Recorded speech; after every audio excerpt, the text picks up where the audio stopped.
And I have to find where we hit there.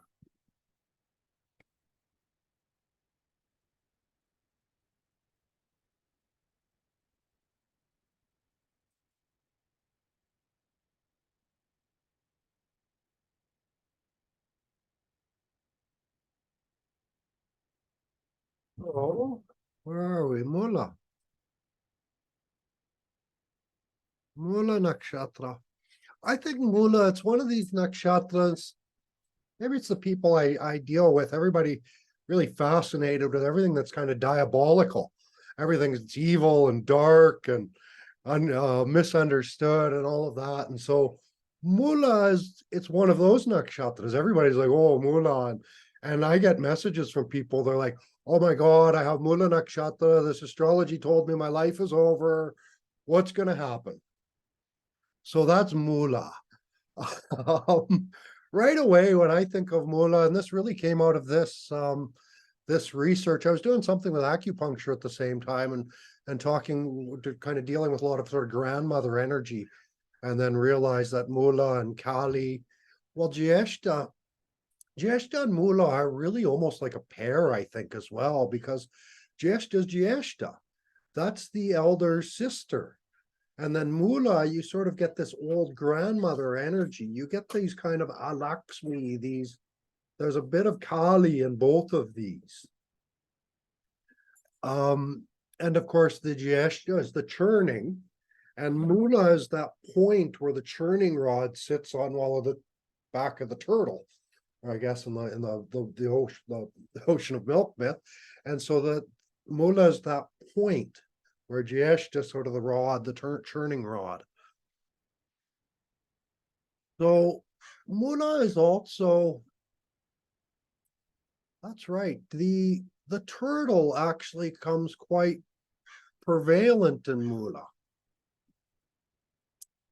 It's in the myth, but then when we look up to Mula in the night sky, right, that's where we get that sort of cloudy nebula in Sagittarius when you can see it at night. What we're doing is we're looking right into the center of the universe when we look at Mula. The center of the, sorry, not the universe, the center of the galaxy. Sorry. Well, no, these are yeah, important distinctions. So we're looking into the center of our galaxy, and we've seen the pictures now, right? We've got space vehicles that are going out there, and I've shown us that there's this little bulge in the middle of the galaxy that's like the back of a turtle. Now, the other thing this back of the turtle sort of gets compared with is, and this is where the flat earth sort of bring all this in, is because wherever the light is shining on the earth, you're only seeing half the earth. The other half is in darkness. So that half that's up in the light is like the tortoise shell, in a sense. And so you get a few kind of grand, broad sort of schemes with this. Galactic, you could say. Usually the universal stuff is happening up in Pisces more than in Sagittarius. But then you get that sort of global perspective as well in Sagittarius, represented by that the turtle shell. So otherwise, this is the root nakshatra, the root star, the source point, the origin star. This is also, Moola also gets used as one of those fixed stars. I got to study the mathematics of my Vedic astrology, but I'm pretty sure our fixed point is very, very close to Moola that we're using. It's a very important star even in the Vedic astrology. Because what happens when you're looking up into space, there's no fixed center up there. It's just this vast space. There's no center point. And so what we have to do is we have to say, oh, okay, I'll use that as a center. That's my focal point. This is sort of what, like, I always think of it as Nietzsche. Anyways, he had the book, Ecce Homo. My Latin's terrible. But Ecce Homo, behold man. And it's sort of this declared point, this declared center of the universe. It's kind of what we are, right? come out of our mom's womb. Wow, behold, man, we have a new center of the universe. Wow, isn't that amazing? Incredible. So you get this sort of idea with this Moola. Now it's also represented by that tied bunch of roots. Now we think of our roots, that's also our ancestors. That's also the roots of the family tree, in a sense, where we come from. And so that's sort of this, in a way, that ties us all together in one sense. There's also this, one of the symbols is the elephant goad in here. And that was sort of this axe type thing, and it had a point on the end. I think there's another spike there.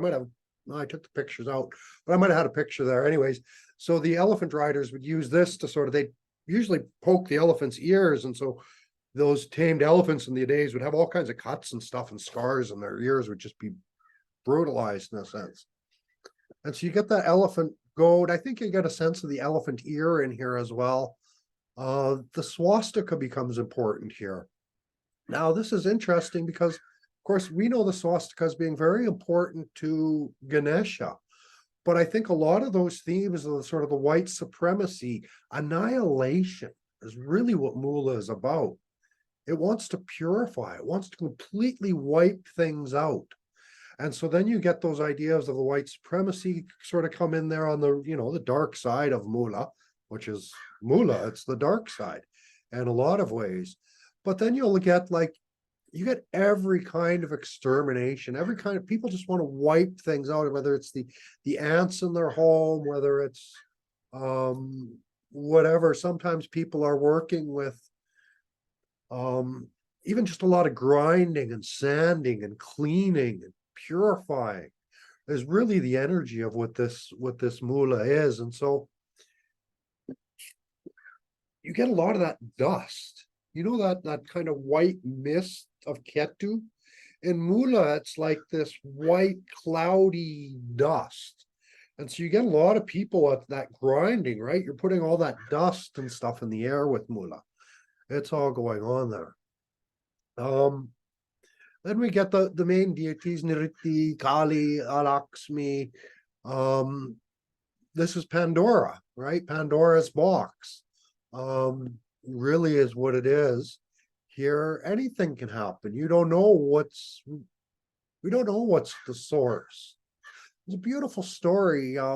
Thomas King, I think his name is. Maybe I've mentioned him. I hope it's Thomas King. Anyway, he's Native American writer, and from where I am, this area I'm in Canada right now, actually. He wrote these beautiful mythological books. Great writer. But you get this in all the myths, like, where do we come from? What's the origin of the earth? And he's like, well, we're on top of a turtle. Well, what's that turtle on? Well, it's on top of a turtle. And it's another turtle. It's just turtles all the way down. It's all stacked on top of each other like a pile. Yeah. Exactly. It's just turtles all the way down. Yeah. So we get that myth of the infinite, in a sense, coming into this, and these beautiful, I don't know, there's beautiful things with the turtles. If you look at the turtle's back, I don't know if I got into actually doing any of the research, but when I was researching this, that design on the turtle's back started to come up a lot with Moola.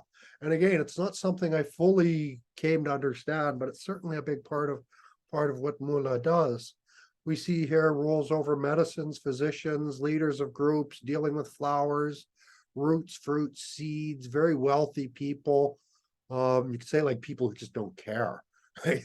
Those who live on the fruits and roots, the older servants, they also don't care. The peddlers of seeds, got physicians in there twice, I guess, and the herbal remedies. Is Moola maybe the point on top where the axe strikes and then it creates an explosion, and then that's where you get all that mist that kind of happens? Does that kind of make sense? That would be Moola, yeah. Okay. Yeah. Yeah. Yeah, that Yeah, right after something happens. And Yeah, that I think expansion where you're not sure what's happening, you're still caught in like that cloud of smoke stuff from the impact. exactly. And expansion is really the perfect word because this is part of Sagittarius. It's Yeah. that Jupiter energy, that expansiveness of the cloud. It's something sort of being released. Right. And Moola, there's some energy coming out of that source point. Right? So it's very, very powerful. We all know Moola is very, very powerful. Connected with Brahma and creation, very creative. Again, there's something coming out of that. There's something expanding out of that. It's connected with the Rakshas, and it's a butcher, hard, sharp, dreadful, Kama. It's motivated by desire. Like, if we're thinking from the perspective of spiritual people, this is a brutal nakshatra. We're thinking, how can there be any spirituality in this? But this is the source point. We come from chaos, essentially. And so this is the mother of chaos living here. And so it's still very spiritual, but completely unorthodox, you could say. And so we get that. It's very active. Horse stables. Horses, of course, come up in this nakshatra. One of the images that I sort of saw with Mula was like I used to work in horse stables. Maybe it's my Mercury and Mula, but I used to work with horses at the racetracks. And so you go into one of those barns at the racetrack and you look down there, and there's like 100 horses on either side of the barn, and all you see is these heads all sticking out. It's just the horses' heads. And that's sort of the image I get with this Moola. It's almost like the turtles all the way down. It's just heads all the way across the wall. Um, we say it like that. There must be some taxidermy involved with Mula as well. That sort of thing. So let's come down to it's downward facing. The downward facing nakshatras, again, they're focused on what's underground, what's in the ground. There's usually some pessimism to the downward, like that body language of looking down, looking level forward, or people who are looking up, right? There's a lot of body language in those directions. Oh yeah, I mentioned the horses here. That's also that Danas. We've like Sagittarius is famous for being connected with horses as well. And so we're going to get that in the Moola. We see Sage Palastya. He was out there living alone, enjoying life. And he's the guy, he didn't want to be disturbed, just wanted to be alone. He wanted to, you could say in a sense, annihilate all the silence. The other thing that comes up in Moola, I think Ray Dolby has this. And he's the guy that made the speakers, of course. Sound was his thing. Sound quality, purity of sound. Moola is that little bit of static that's always there. And then the sensors get better. And then there's more static and the sensors get better. God, it's like, it must drive these people crazy, right? But he wanted like to eliminate that sound kind of thing came in. So that's the Babaji here. He said, it's Palastya, just wanted peace. And so then he cursed this forest. He said, any kids come playing up here and disturbing me, they're going to get pregnant.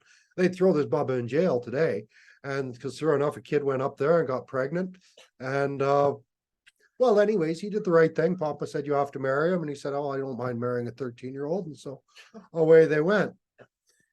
Sorry, yeah, these are the themes we're working with in our modern culture. But you get some of those themes in all the nakshatras. And so you get Kubera and Ravan were his children. Kubera is the one that protects all the wealth underground. I went to one of his great temples when I was on the pilgrimage, is one of the temples built by Kubera. And Ravana, of course, he was the protagonist in Ramayana, the guy with all the infinite heads or 10 heads or however many heads you want to have. He was a very smart guy in any case. He had so many brains and so much power, but he had all that knowledge of the Rakshas. And this is also a Raksha sort of nakshatra. And so I think I've talked about the myths of Ravan.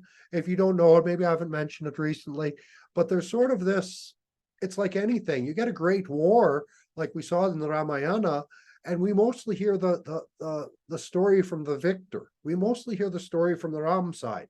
We don't hear so much the story from Sri Lanka, but Sri Lanka has a totally different version of that story that makes Ravan look like an angel, you could say, and makes Ram look like the big demon, which is how it feels when you're a Raksha and authorities trying to wipe you out.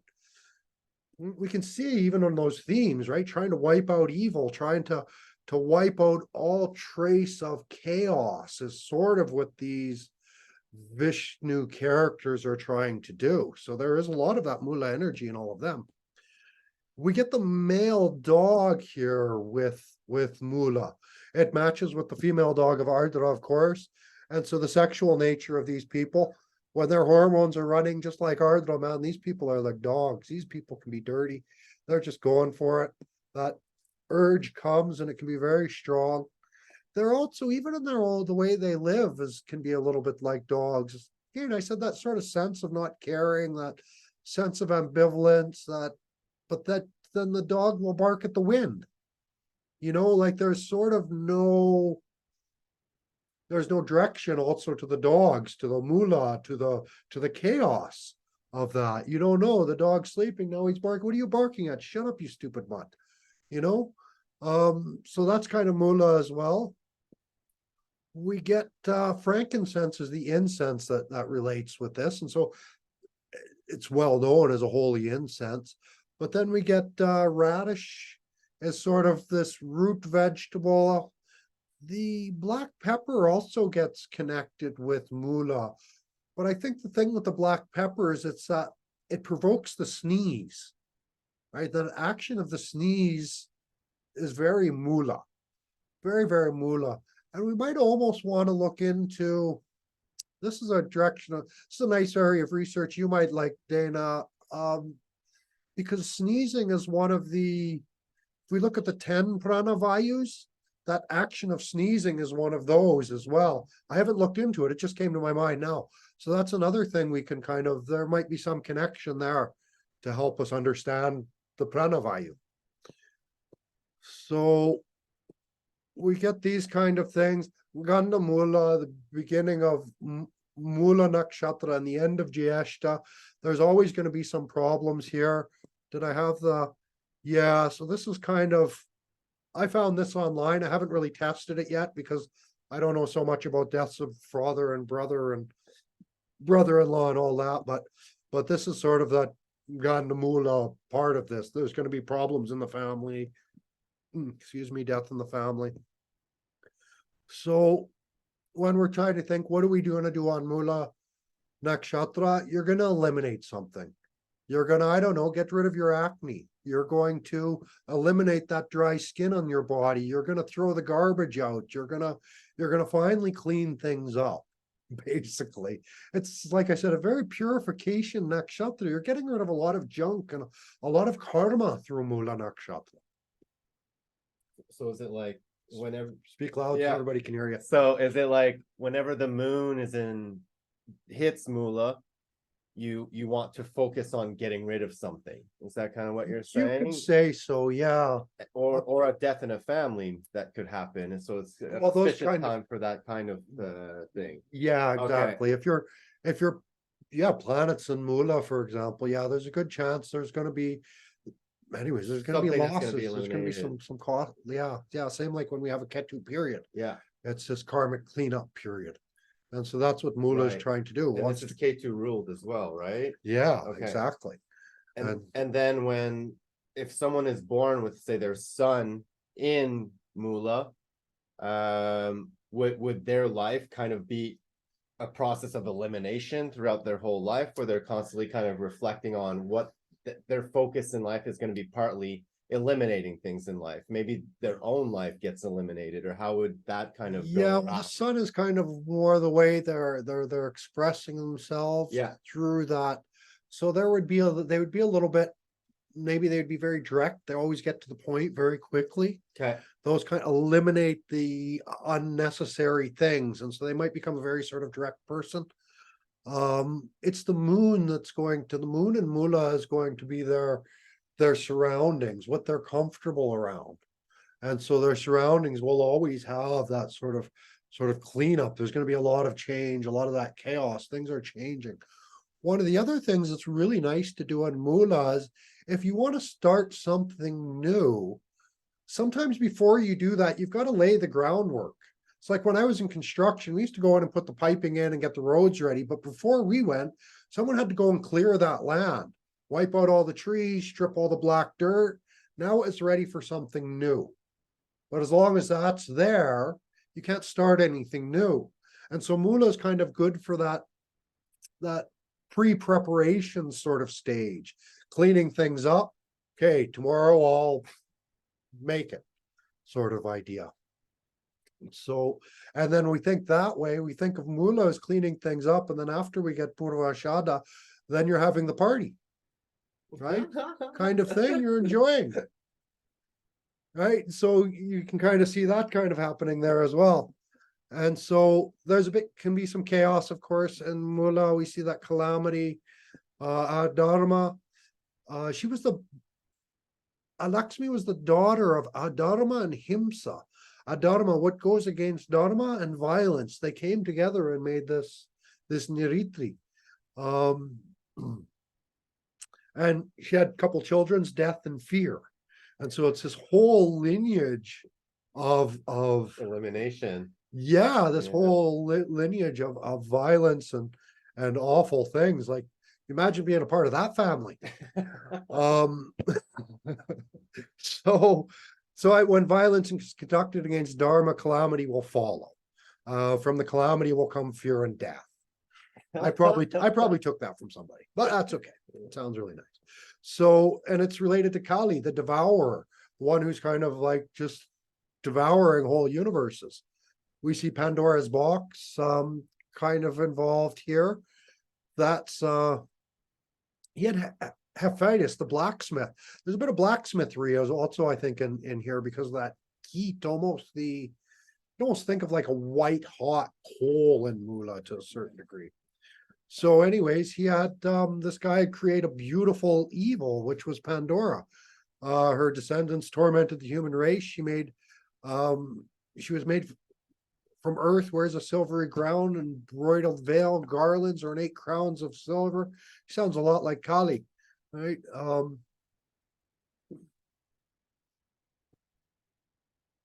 Just kind of going through here. No editing. No help meets. Oh God, my writing's horrible sometimes. I just want to hide it. We noticed. I'm cleaning up so much, guys. I've done so much editing. It's a whole new document from what I've sent you guys out. But that's maybe my Mercury's in Moola, man. Like, what can I do? She's a little scattered. She's a little ambivalent. She's just like she's on a tear, man. She's writing 7,000 words. She doesn't have time to check spelling mistakes. But that's kind of that Moola energy as well. Even the gods were seized by wonder when they saw her, the shield guy, not to be withstood by any man. So that was Pandora. And then they opened Pandora's box and everything. Like, that's the thing of Pandora's box. You don't know. It's like it's this fear of the unknown is what lies in Pandora's box.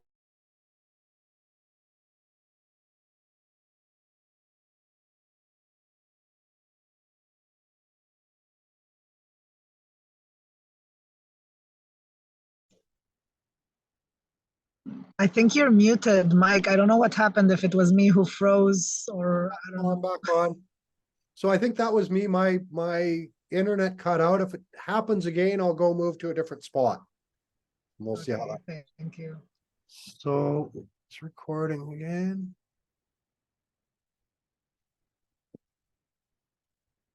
So then I mentioned Urania in here as well. The goddess of the heavens, the stars, astronomy, astrology, navigation. Navigation is a really important thing with Moola. And so then I brought Urania in because I thought, well, she's the one that does that. Memory, her mother, Urania's mother was memnonic memory. Anyways, I can't pronounce that. So he courted her for 9 nights. 9 muses were born. possibly the 9 planets that we're dealing with as well, the 9 muses. Urania is the muse for mathematics. Mathematics, any kind of like symbolic, anything symbolic is in Mula. So you get all the mathematics, you get people dealing with ancient languages, ancient rites, ancient is Mula's thing. You could say, that sort of like, I'm not this, I'm not that. This process of elimination, that nothingness, that's Mula. And so it's that what's left over after you've eliminated everything sort of idea. So you get all of that. Hecate, she who works with her will, the far-reaching one, holds in her hands a pair of torches, a key that's shown with snakes on her shoulders and dogs by her side. She's associated with the crossroads, entranceways, night, light, magic, witchcraft, knowledge of herbs, poisonous plants, ghosts, necromancy, and sorcery. Sounds like Kali to me, sounds a lot like Mula. I would say Mula probably represents all of these, including sort of crossroads and entranceways. That's what that source point is. It's like the first turtle in a sense. That's that first door where it's all kind of pouring out of. Of course, what we're seeing in the middle of our galaxy is a black hole, which of course is Mula. And so it's really, the gravity is very, very heavy. The density of black holes is incredibly powerful. And so we're all being sort of sucked into this black hole and and that's what death is really, right? Get sucked into this black hole. You go into nothingness. And then out the other side of this black hole comes something is made from all of that nothing. And of course, we can't understand it. We can't even talk about it. And so we see a lot of that stuff, that womb of the universe. I have this beautiful, God, that must be my Mercury as well. When I was young in Edmonton, Alberta, there's this, you go to the fairs and there's these artists. And so one of these sort of Métis artists did this beautiful woman, and all the stars were at her back, and she had that big pregnant belly of the globe kind of coming out of her belly. And I think you've seen that probably before. Other people have done other versions of it. But that womb of the universe, right, is coming up here. Tripura Sundari. Now we're getting into like, this is all my own. I don't know what I was thinking. But Tripura Sundari, it certainly made sense to me. She's the supreme goddess. She's the Kali. She's the one, the source of it all. And so she's definitely has to be there. On one hand, she's said to be sitting on Shiva's lap in the form of Kameshvari, the Lord of Desire. On the other hand, she's depicted as growing, self-emergent from the Shri Chakra. She is the beauty of the 3 worlds, symbolized by the upside-down triangle. And so you see a lot of that, all that womb of the universe stuff coming in through her. I've written all kinds of stuff. Some of this is just research. I'm not a huge scholar. I'm just learning all this stuff too. She rules over the 3 cities, 3 paths, children of the universe. Akata, fully present. She is present in these letters. She's ageless, birthless, and greatest, and she is the glory of all gods. Is the mother of our linguistics, you could say. You take a consonant that has no power, like Shiva, no power whatsoever alone. You take an it's there, you can hear it, but it's kind of meaningless until you put the Shiva and Shakti together, and now and Ka both mean something. It's amazing. And then it's power. Now you can utter something, you can make, wow, it's incredible. So this is kind of Mula, is all about this sort of symbolism. Right, like we're attaching symbols with the sounds in a way, right? And what we're doing is Mula is the source point. So we're going into our mind and into our consciousness, and you get down to the source point. It's just those ahs and kas without articulation in a sense. And so then, of course, must be some om. Also, because that's also considered a source of the universe. That's where it all comes from. Long ago, at a time of creation, Tripura and universal consciousness was alone. There was nothing other than her. She, the embodiment of power, who is self independent, wanted to create. The desire developed. From desire, knowledge was born, and then action.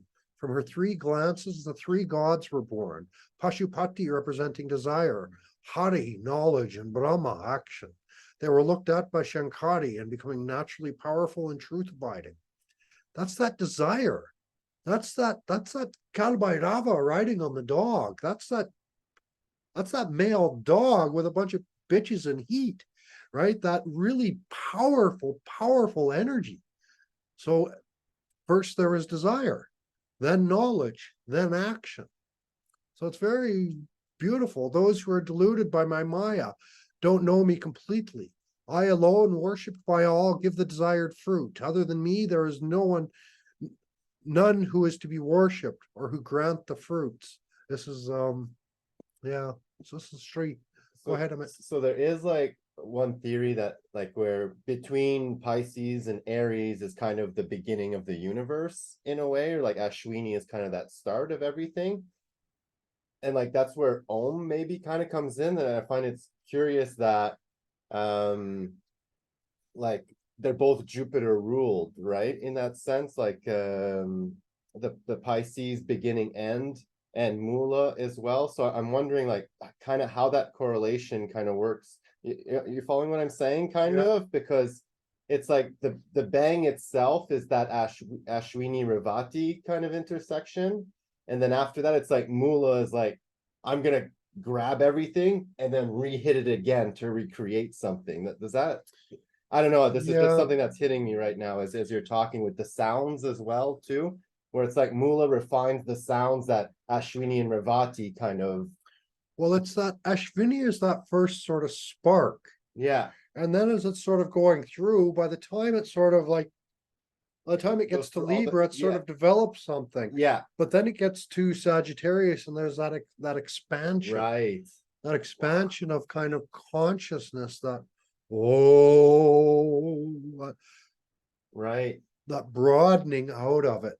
So it's like Om follows all the way through all the nakshatras, and then when it hits Mula, it starts to separate it into like different things, and that's where you'll get the birth of the 9 planets instead of just having that initial. And that's why like in my perspective, like the Sagittarius to Pisces are kind of like the finishers of the zodiac in a way, because they're the ones that like deal with like the endings of everything, right? Where everything else is kind of like becoming into in the refinement, but then it's actually making it into.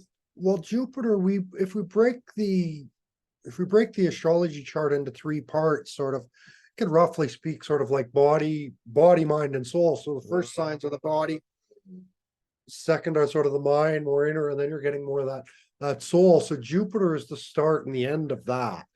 The soul journey starts and ends with Jupiter in a sense. In Sagittarius and Pisces, right? So Yeah. It's yeah.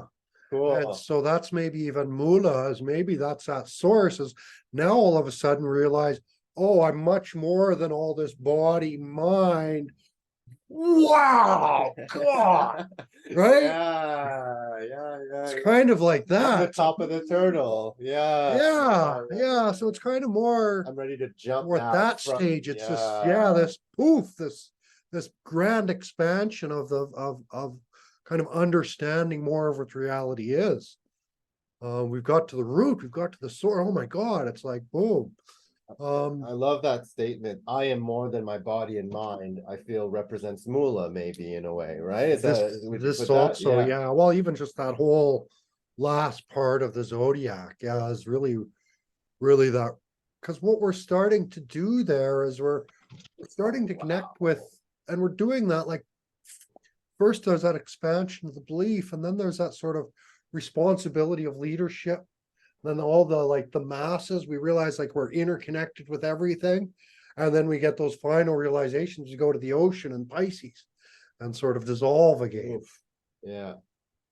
We could also maybe see it from the Tattva chart perspective.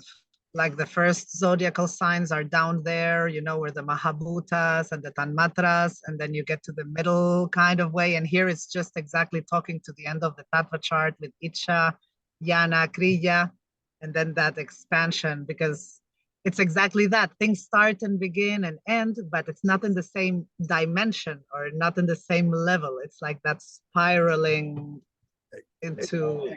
I just love the Tattva chart. It just makes my mind a bit more Oh, organized. yeah, it really organizes everything for us. It's all there, really. You don't need anything. Look at the Tattva chart and study that and think about it, and you don't have to read another book. Yeah, it's very well. I love the tattvas.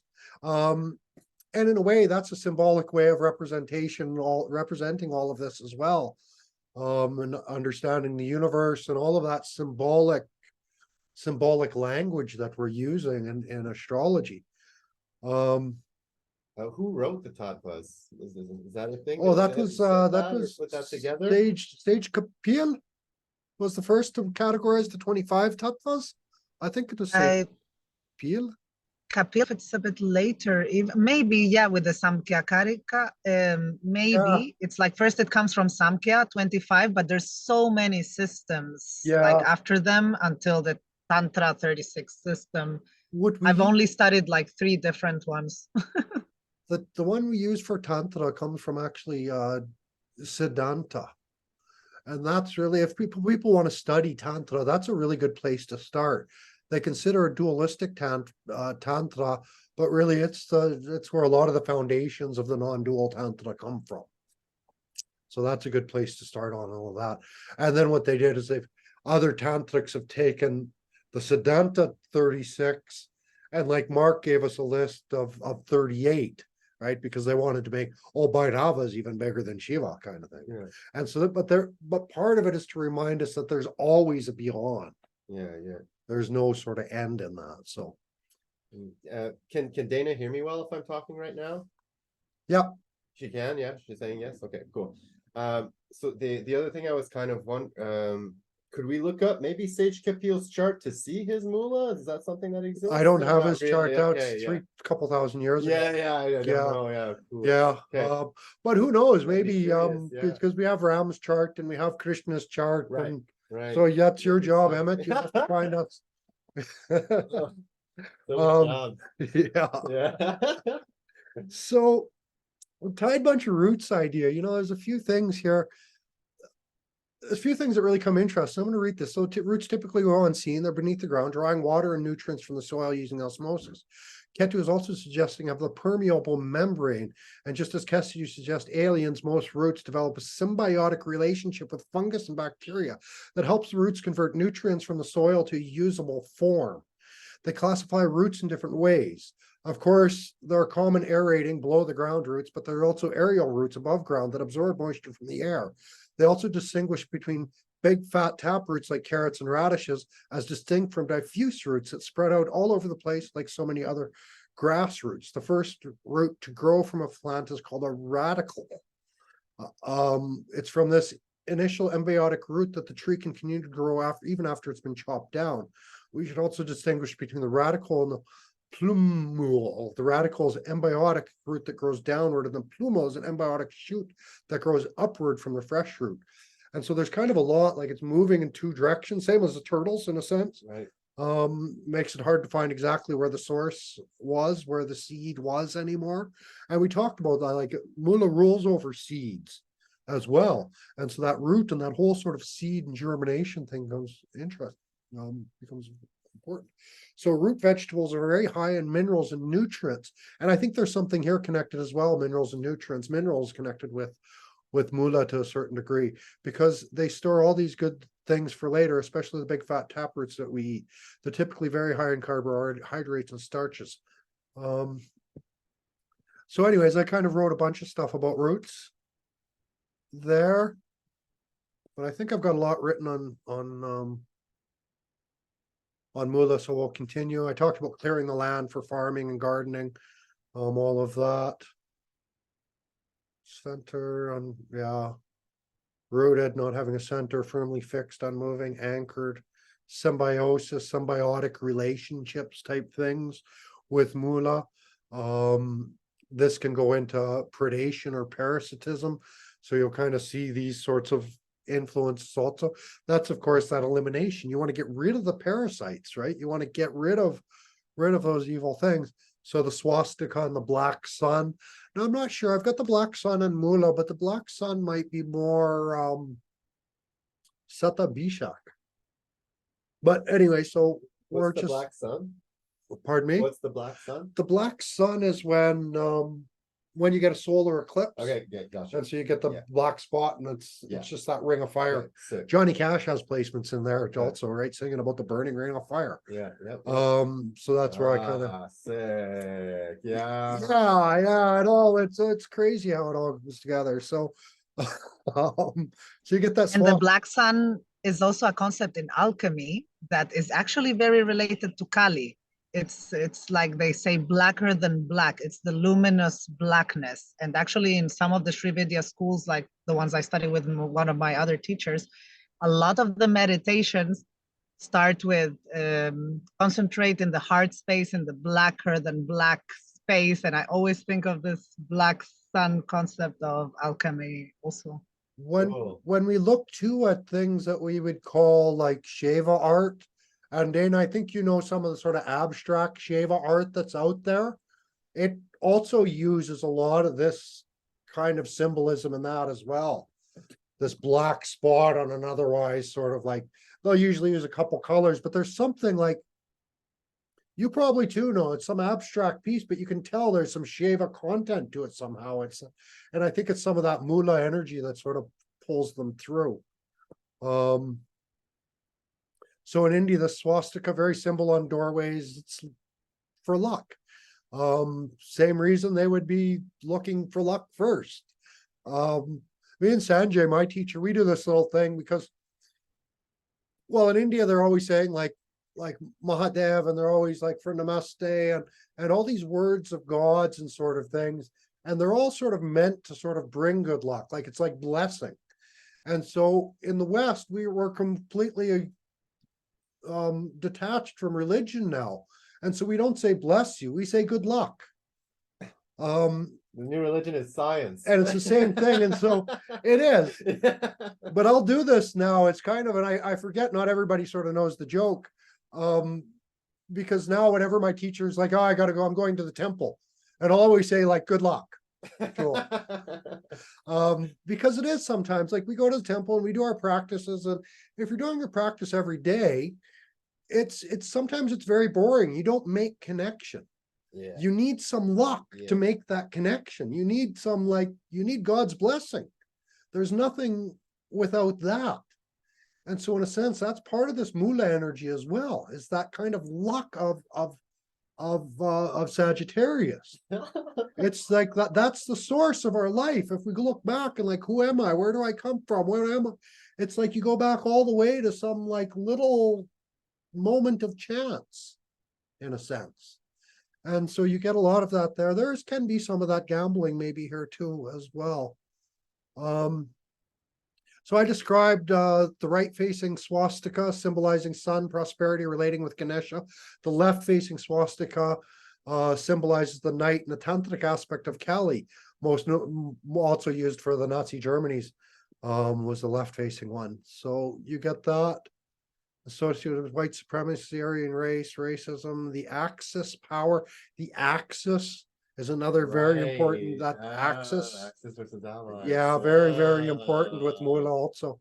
It's funny how these little words just pop up like that, right?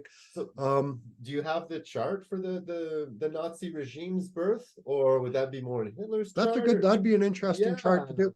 Well, I have a chart for the Night of the Long Knives. Okay, yeah. Right, and that was we maybe looked into that, we'll see if yeah. That's interesting. We'll see if it has a Moola placement. Right. What are we? So now we're in. So I don't think it's if there'll be a Moola placement, it's where's the Moola placement. well, I know Hitler has significant Moola placements. Has to. Very, very in his sixth house. I'm pretty sure it's like an all-out war in his sixth house. He's yeah. That doesn't sound And that was that elimination, right? That's that white supremacy. So it's a symbol still bound in Germany, and it's odd how the more we do to stamp out the symbol and the ideologies, the more it seems to have grown to such a point that some suspect World War III is starting because of the support of Ukrainian neo-Nazis, are really just hapless fools to the military industrial complex. So our little politics in here. Yeah. Those neo-Nazis have basically had their hate used against them in order to get Ukraine to do dirty work for imperial powers. The modern barbarians caught between two civilizations, the outcasts of border regions between Europe and Russia. This is very much in keeping with the energy of Moola. The poor village boy believe they're acting out of kind of blind rage and blind ideals. Meanwhile, the Western autocrats are looking at the bigger picture, completely disassociated from the details. Very important with Moola, completely disassociated from the details and consequences of their activities. The main things they are doing is goading others on, also very important Moola, all in keeping with the principles of the detached universal forces of destruction. It's never personal from the Ketu Nakshatra perspective. So, a lot to emphasize there. Yeah. Um, Yeah. So a lot of Mula going on there, in a lot of different ways. Root chakra, root lock, the root knot, the base, the perineum. I got on the Mula Dada and Mula Bandha, Gandanta sort of things. So what we take comes from above, the bottom, fire and sky. I'm going to kind of move through this because there's a lot, and I've been going kind of slow. Mula Dada is kind of obvious. I don't think I have any striking paragraphs in my Mula Dada like that. Mula is where we start to see the bigger picture and our attachment to the particulars start to fade. We move towards the universals. We stop taking life personally and acknowledge ourselves as part of universal energy. On one hand, we are less than a speck of dust in time and space, while on the other hand, we are universe, a center of the universe ourselves. I should have said. Surrender to the universal force is the only answer, though even that's not actually much of an answer. There are several different ways of approaching the chakras, but Ketu is considered to rule over the two poles of Kundalini. These are the absolutes that do not actually exist. Rahu rules over the pole itself and everything that exists. Each find their expression through the chakras. Muladhara has a lot to do with the unseen forces of creation, the microcosmic world, or atoms, enzymes, bacteria, funguses. I'll write more about this below, but Mula reminds us that we have a symbiotic relationship with the earth. This relationship is actually the foundation of everything, but it goes unseen. That's interesting. So, Mula is actually the foundation of everything, not Cancer. But they're at a 6-8 relationship, so there's kind of this, and we find a lot of that womb and the mothering and all of that is going on in Mula, and it's like, well, what about Cancer? I thought Cancer was the foundation of all of everything. And so we get some, I think it's that shift in, well, you could say that shift in perspective we have to take when we move from looking at the world from a materialistic point of view to a spiritual point of view. And suddenly it's almost like the two mothers become enemies of each other in a sense. Because you have that destruction, that elimination. We're like, no, those are my trees, man. Like, what are you doing? And so it's that destructive force that's that almost seems to be the opposite of what we know Mother Nature, this beautiful growing and supplying everything for us. Like Cancer is aware of the body and nurtures the body, whereas Mula is like aware of what it takes to create the body, like the spiritual and the mental and all that kind of stuff. So that's where Mula is nurturing the whole big picture of the existence of the seed, whereas Cancer just knows that there's a seed that needs nurturing. Like it doesn't question where the seed comes from, it just takes care of the seed. So there's like an ignorance in Cancer to the spiritual, or can be, and that's their part of their ascension, right? I think. Or well, if we go back to something like when they deal with this in Kashmiri Shaivism, again, we're going back to language and we're going back to the ideas in the universal. And so it's like, what came first, the tree or the idea of the tree? Right. Sort of idea. And so Mula is the idea of the tree, the source of all of that. So, yeah. Cool. This relationship is actually the foundation to everything, but it goes unseen. Quote, or is it enough if Shiva alone is worshipped? The root Mula is the most important. When the root is watered, O gods, the branches are well cared for. O excellent sages, if the branches are taken care of, it does not necessarily mean the root is cared for. When the deities are propitiated, the same analogy holds good. And so you want to make sure that it's not enough just to worship Shiva. It's not enough just to take care of the foliage, you could say, and the fruits. You got to get down to the roots. So the sacred worship of the ancestors, the hereditary forces. Yeah, there's some. I don't know what that last note means, but it's going somewhere, but we'll figure it out. The hereditary forces, that's that roots, right? The Pitris, the ancestors, refers to the abutment of stone. In some Indic language, Mula means radish. Devi Chatkara, the first chakra described by Kubjika Mata Tantra. Devi Chakra. And so also when you look in Kubjika Mata, all the chakras have kind of different names as well. Right. That's Mark's stuff. That's Mark's. I haven't Kubjika Mata's, I don't know, a bunch of volumes. It's really big. I don't have one in my backpack. So, and I wonder, there was something in Moola where she kind of weighs you down. She's that anchor as well. So maybe that's why Kubjika Mata is so big. You've got to be stable to get into studying something like that. But there's also this connection with the earth, the womb of the earth. Avani refers to the earth in the same way English word does, both as the soil and as the earth as a planet. Also refers to the riverbed or the pour down or overpour of the banks. The self is by nature deathless and without any beginning, endowed with the bliss of infinite power, the luminous and pure. The powerful flames of sinful karma heat it, like Mercury after lodging it in the body under the intoxicating power of karma. Even a man of superior merit goes reeling down to unhappy births. So let the wise, who know the cardinal difference between the body and the self, strive for the bliss that is free from rebirth. So it's like Mula's rooted in the spirit, whereas Cancer or Sagittarius is rooted in spirit and is trying to root in spirit, whereas Cancer is rooting in the body. So and that's a tough connection, right? Because the body is its own body. It's not a spirit, right? Yeah.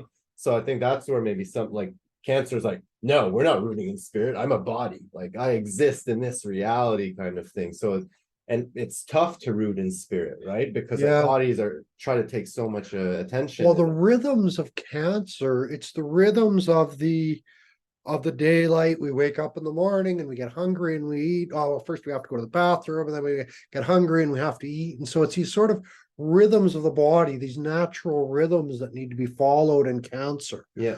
Whereas the rhythms in Moola are these universal. It's the whole like you're born and you die rhythm, rather than you just like go to sleep and wake up. Yeah, right. Nice. Now, I also talk about like zero-sum thinking, zero-sum game theories. These things, one person wins is another person's loss. There's a lot of that. It's even like we think of the rhythms, like we think of like we have to eat. And in Cancer, we're like growing all these vegetables, and the agriculture even goes into Cancer and all of this sort of stuff. We need to eat. But Moola, we need to kill everything that we brought to life, in a sense.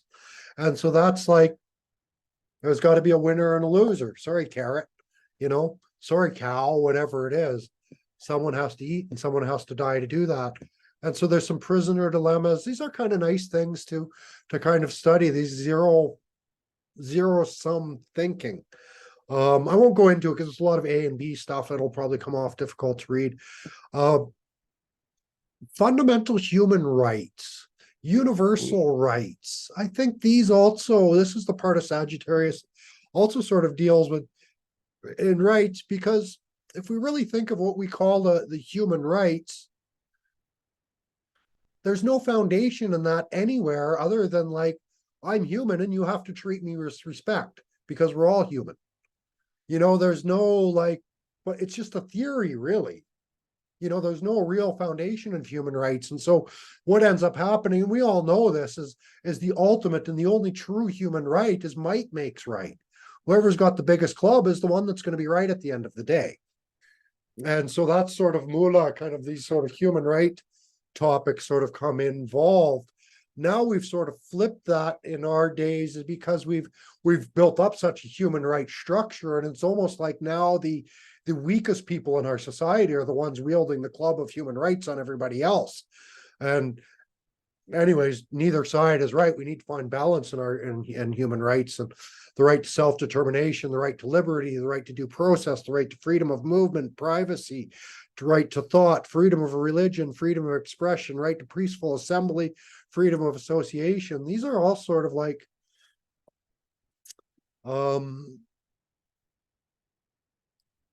yeah, these are all things that we kind of feel to be right, you could say. It's like human rights are like a way to find a balance between who has the biggest club and who doesn't, because the guy who has the biggest club doesn't want the people with all the weakest clubs to gang up on him, so, or them. And then you've got kind of like the people that are weakest are like, yo, you can't beat me up, so Yeah. you have to acknowledge my right as a human. So it's like there's a duality there of human rights that we try to like not gang up on each other. We're the ones who wield the power. Well, the thing, well, there's that side of it, but the thing with rights, usually both sides are right, right.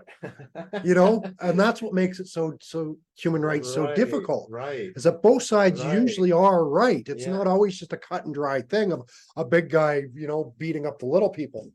And so that's also that sort of moolah, sort of, there's not going to be an easy answer to Yeah. it, you could say. There's some chaos. You're right, I'm right. Well, who's right? Well, you're both right. Well, you can't both be right. Right. Someone has to be wrong. And that's that sort of zero-sum thinking that comes in Moola as well. So interesting. Holy crap. Because it's like at the end of the day, well, I say this is my land, you say it's your land. Well, we're not going to share it, right? So we got to figure someone's got to be right and someone's got to be wrong. I like Bill Gates as an example here, because like he's this tiny little dude with glasses, but like put him up next to like Conor McGregor or one of these big fighters, like Conor's gonna kill him, you know, kind of thing if they're fighting. But because Bill Gates has played the human rights game and the money game, like he's untouchable by Conor in a way, right? So it's like there's an interesting dynamic there of like, because if Conor eventually meets him, he can just decide, I am right, kill Bill Gates, and then the dynamic changes. But Bill Gates owns a lot more than Conor McGregor, right? But one-on-one, Conor would take him out like this. Yeah. Right? Yeah, I don't know. They're It's different kinds of powers that they Exactly. have there. Yeah. But basically what the human rights is trying to do is find a balance of power. Yeah. So and it's sort of this idea that like that's better for everyone if we do it, right, even for the person with the big club. hopeful that's You the know? goal. Yeah. And yeah. so that's why we're looking for that balance essentially. So and Mula's trying to find that balance and establish that balance. yeah, It's willing to hit something to see what happens. yeah, exactly. Okay. Basically. Gotcha.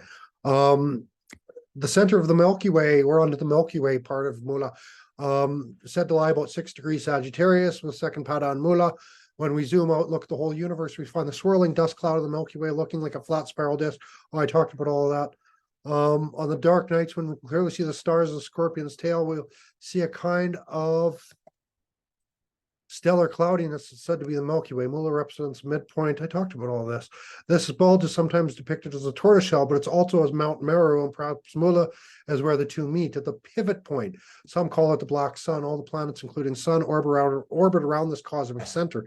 This is the womb of the great goddess. The 4 elephants are said to support the earth, actually represent the 4 cardinal directions of the Milky Way galaxy. Just going to keep going. The elephant goad. They talk about this as one of the auspicious objects of Hinduism, connected both with Ganesha and Tripura Sundari. It's probably through the elephant goad that I came to Tripura Sundari, maybe. No, it's pretty easy to come to with Gali. It's a long time I did this research, I can't remember. But Buddhism, throughout Buddhist literature, the training of Shmanta is often linked to the training of wild elephants, the training of the mind. It's like trying to train wild elephants. The primary instruments are the tether of mindfulness and the goad of introspection. it's been further suggested in order to direct our consciousness to move forward inward, we must be goaded. And this is kind of, we have to be goaded towards spirituality, actually, because if life is good and we have no problems and everything's fine, nobody cares about God or spirituality. I guarantee you that. You know, if there's no problems in life. And so it's almost these problems in life that goad us on and cause us to look for the source and cause us to go into spirituality. And so there's a lot of that. Again, I do some funny research when I look there. There's a hatha yoga posture classically called the elephant goad pose. So this might be our Mula posture, but it goes by various names, reading also with Bhairava and the form of Shiva, which shows the universe. Durvasana is the standing form of the pose, probably. Not exactly sure how this relates, but the Ketu ownership of the nakshatra can connect equally with Bhairava and Kali, the universal theoretical energy of destruction, the actual form of destruction. Despite all the destructive elements of Moola, it too is ultimately creative energy, just like Kali Ma often described Ketu as a vacuum, a palate cleaner that comes before Venus Dasha that can actually enjoy and appreciate the flavors of life again. Anyways, let's just keep going through that. The spleen. I think I find a lot of spleen problems here. Blood problems. There's usually a lot of blood pressure stuff in Sagittarius anyways. It might even be, now I'm just pulling things out of the air here, but I'm thinking how Sagittarius is, or sorry, not, yeah, Sagittarius is so often connected with blood pressure. And we're thinking of that expansive nature of Moola. I wonder if it's not, doesn't have something to do with the elasticity of the veins and the arteries. So I wonder if there's not a little bit of elasticity in Moola. And that's just, again, I don't know. I'm just throwing that out there. We can kind of keep it in mind as we look at this stuff. So we find a lot of the spleen is most often only an issue in accidents, severe bleeding, which is often removed to stop the bleeding, can sometimes become enlarged due to liver disease, various infections, blah, blah, blah, a whole bunch of things I can't pronounce. And some blood cancers and autoimmune conditions like lupus or even saccharidosis. Even moderate alcohol consumption coupled with dehydration can cause the spleen to enlarge. So the enlarged spleen kind of an idea, the pancreas as well. Pancreas looks like the tail of a lion with a long thin tuft at the end. Maybe the pancreas belongs over in what is that? Maga. I was probably maybe connecting it through Ketu. So gout and pancreatitis, a bunch of stuff. So I'm going to go through this, the mystical, theoretical, all of that. Let's just get down. I kind of want to get to some charts here, but I don't want to miss too much. Sneezing. Oh, the sneezing and the orgasm. That piquant, engaging, the stimulating, provocative, pungent, rousing, zesty, zingy. A lot of stuff like that coming out here. Expansion without intention. A lot of recklessness. I mentioned up above that sense of no consequence really coming in here, no boundaries, nothing to really stop them. Yeah, well, that's all the Ketus, Ashwini, Maga. Gotcha. Yeah, Right. yeah. Nice. And so we'll see a lot of similar themes, I think, in all the Ketu nakshatras. Smooth operator. Everything focused on that pivotal moment as well. Yeah, this idea, they tend to have these really lofty ideals, but they often let themselves and others down because at the end of the day, they just don't have a great grasp of the consequences of their choices in a certain way. It's like Gieshta is the hero, and Gieshta like hits the dragon, and it's like, well, what does that mean that I killed the dragon now? And that's where Moola is like in that zone after of like, what's gonna take over now that there's no more dragon? Are all the wolves and goblins gonna kind of come along? Because the Gieshta is worried about slaying that dragon, right? And then the afterwards is the Moola of like, what's happening now, that confusion kind of state of like, the dragon's dead, what does that mean for everyone kind of thing. That's an interesting point, actually, because if we go on to Capricorn, we get the leadership sort of qualities. When we come back into Can we build a kingdom? Sagittarius, I wonder if there's not sort of a void in leadership Yeah, 100%. sort of thing going on in Mula, especially because, well, you're getting a kind of retirement when we look at Sagittarius ninth house type thing. So I wonder if it isn't that void in the leadership that's happening there with Mula. Very And so there's interesting. that bit of chaos, and so you get into like Purvashada and Uttarashad then crosses in.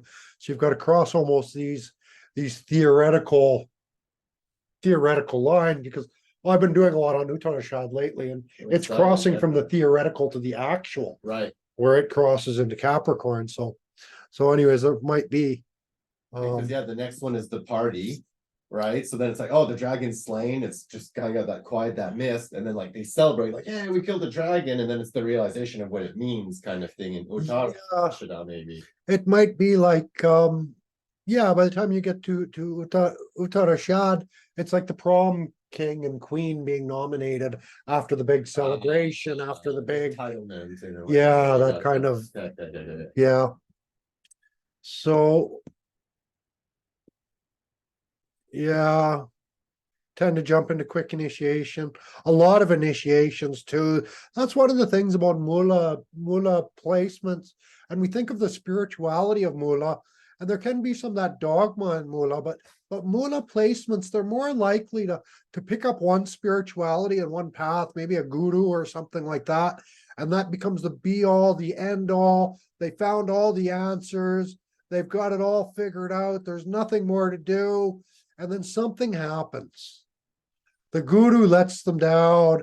They realize it's all pointless. It's just stupid nonsense stuff. And they go into this sort of pit of despair for a while. And then they find a new guru. They find something new. And then that becomes the be all end all.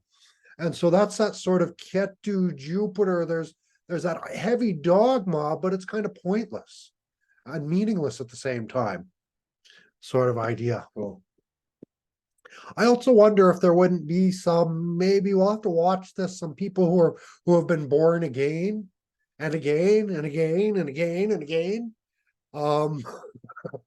We might see some of that also going on in Mula.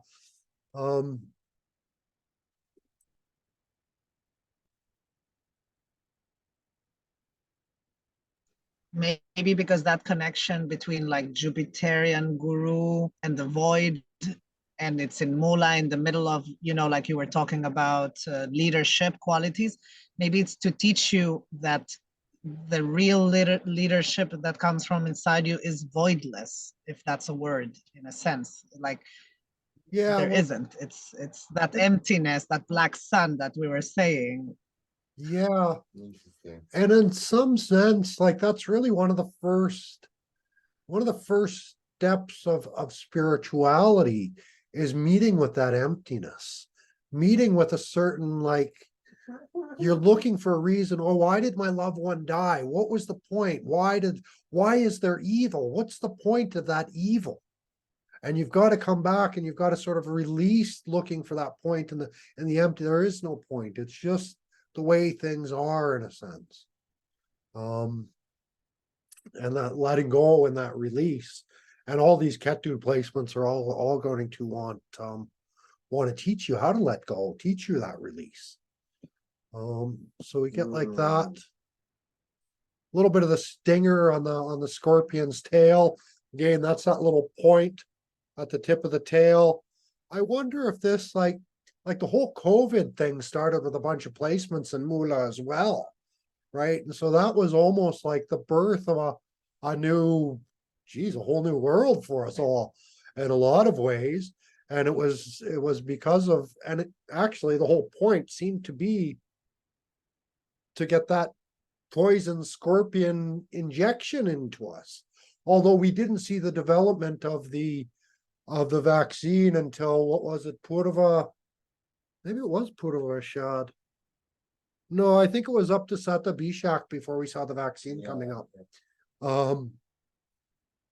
Yeah, I can't remember. I wrote about it actually back in the day. It's like Mula's like when you're walking away from the explosion and the explosion hits you and knocks you down kind of thing, right? There can be some of that. Yeah, and then you fall down. Expansion. Yeah. Yeah, And it Yeah. hurts you still, right? Because like the explosion still happened, and just because your back's turned to it doesn't mean that's a good example because Yeah. it's like that invisible shock wave Exactly. that kind of hits you in the case of the explosion. Because yeah, like COVID wasn't the virus itself that did it. It was our reaction to the invisible wave that happened after, right? Exactly. Yeah. Exactly. It's not that initial explosion, No. but yeah, it's the invisible sort of shock wave. Yeah.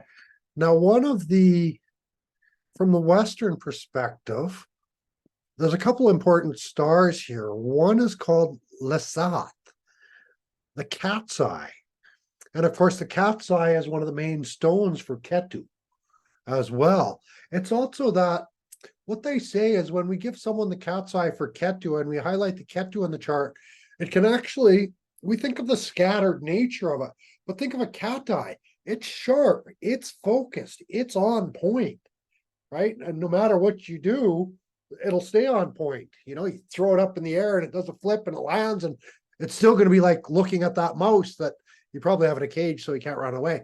But it's that cat's eye. And so Ketu can also give that incredible focus, that one pointed kind of concentration that we're looking for in our meditations and our practices and things like that.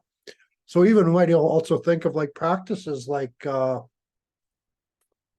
started saying that and I had the word. And then I lost it. Anyways, Trataka. Tratakas with the candle flame, you need a nice calm room, but really you can do a different tratakas when you stare at a point on the wall or use that focal point. Interesting thing, I've never seen it. I'm going to mention this because there's probably you guys are bringing into the India stuff and probably lots of yogis watching this, but I've never seen this meditation in India before. But I used to do, it was kind of a Neo-Chan Buddhism martial arts kind of stuff. But anyways, the meditation we would do, it was considered an outward meditation for outward awareness. Now, Indian meditations are really focused on the inward awareness. But when you're doing something like martial arts, you want to expand your outward awareness as well.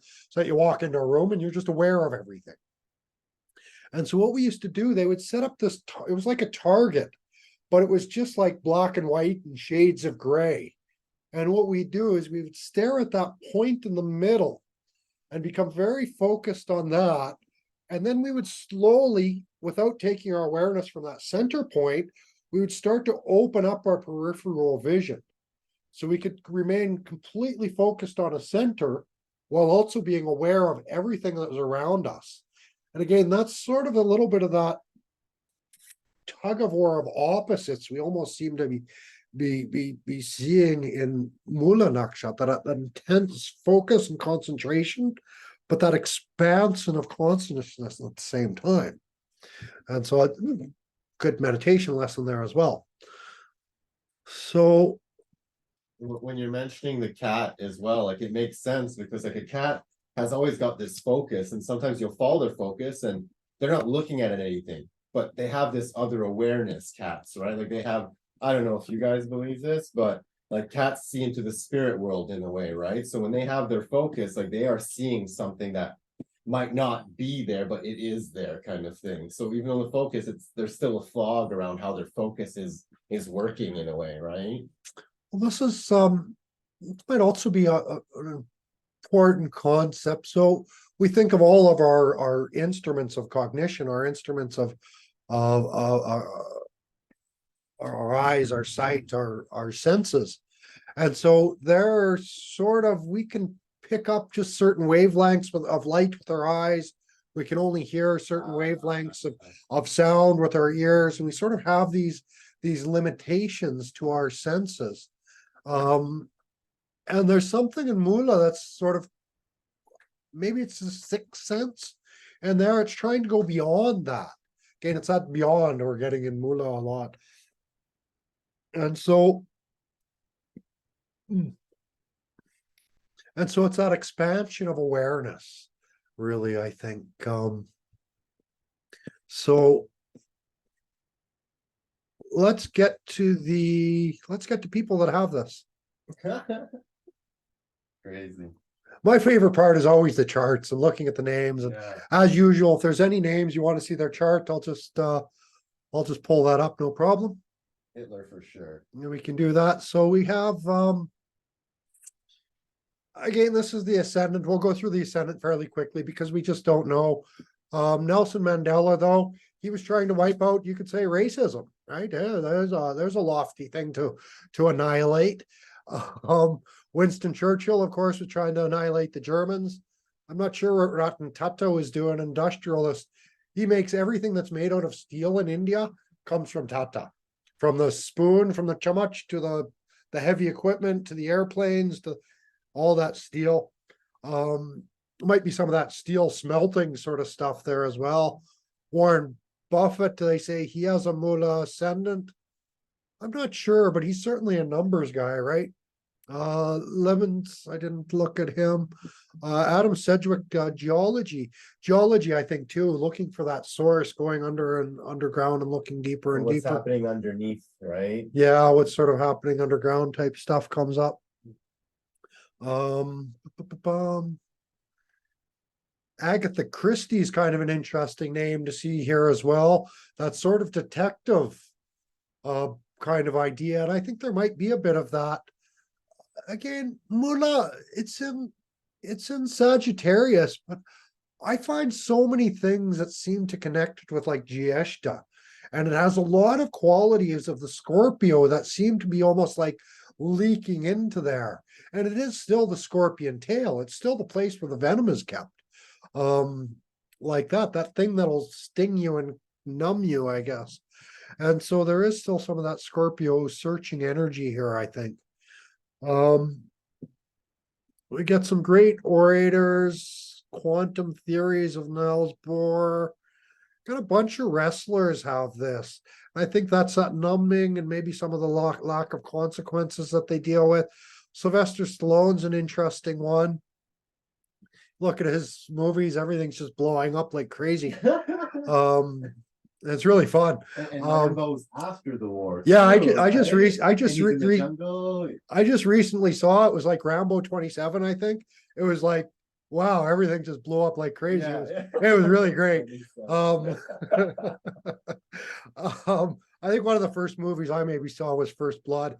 It was filmed out by Hope, where my auntie lives, actually.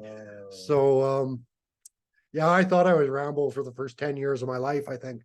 So I still see that. I still see it. a little Yeah. bush kid.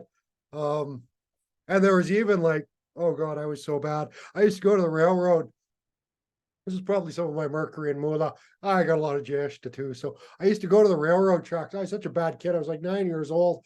We'd break into these like railroad places and we'd steal all these like explosives and railroad flares and stuff like, oh yeah. Oh yeah, we just blow things up. Allegedly we'd blow things up. I heard that we used to do this, I should say. The hero. But I think there was probably at least one major crime that happened when I was too young to know the consequences. And I don't think they never knocked on my door anyways, but there was a newspaper thing that went on that had me sweating a little bit when I was, again, just a little kid. It was horrible, awful, terrible stuff. So there was that. We'll get to this in Mercury and Moola maybe. Yeah, anyways, I won't say too much about my bad stuff, but I guess I'm a nice boy now. So this doesn't hurt anything. So I was also, Moola represents those horse stables. And so I used to live in these like little tiny villages, and we'd have like a town fair or something. And the town fair, when you're in a Canadian village, is just like you bring your prize cow and you bring your nice pig and your favorite horse and that kind of stuff. And so there's these stables at the fairgrounds that weren't used for anything. And so I used to go play there, and I really liked fire, right? And that's Moola too. It wants to turn everything to ash. And so I was this little firebug when I was a kid. And like I do fire rituals now, so I guess it all fits. But those stables almost got eliminated. by me, and the police did come have a little talk with me over that one. But I was too young, so they left me alone. So no consequences to the actions as well, that Mercury and Mula. And so yeah.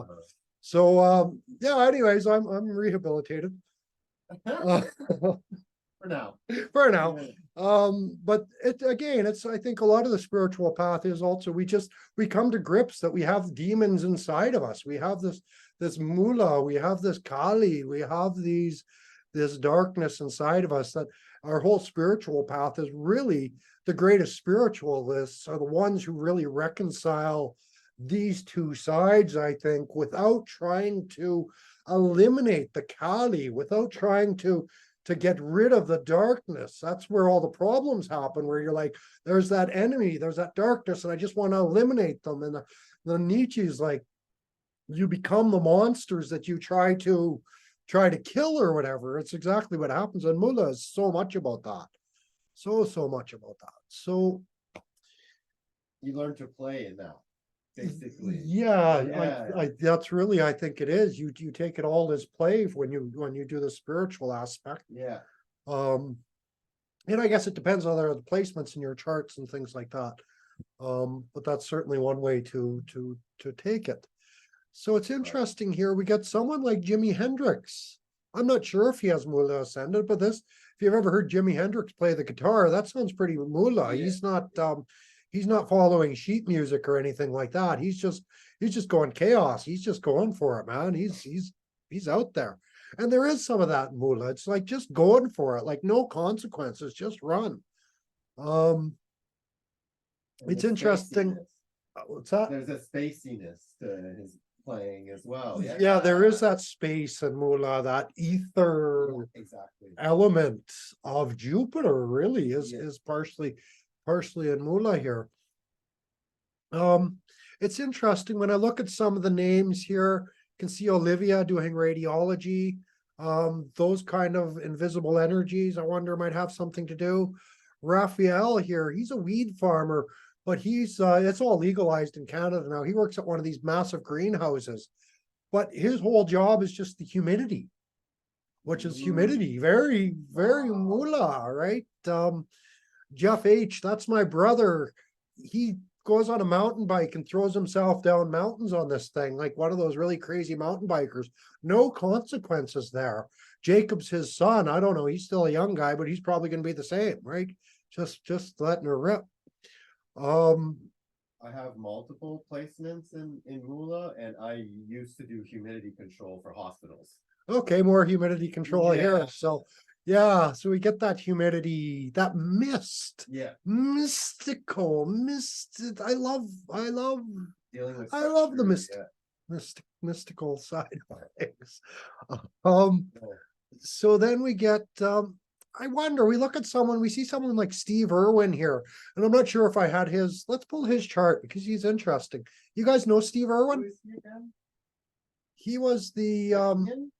no, he was the crocodile Oh, yes. hunter. Yes. Yeah. Yes. I'm really good. Amazing human.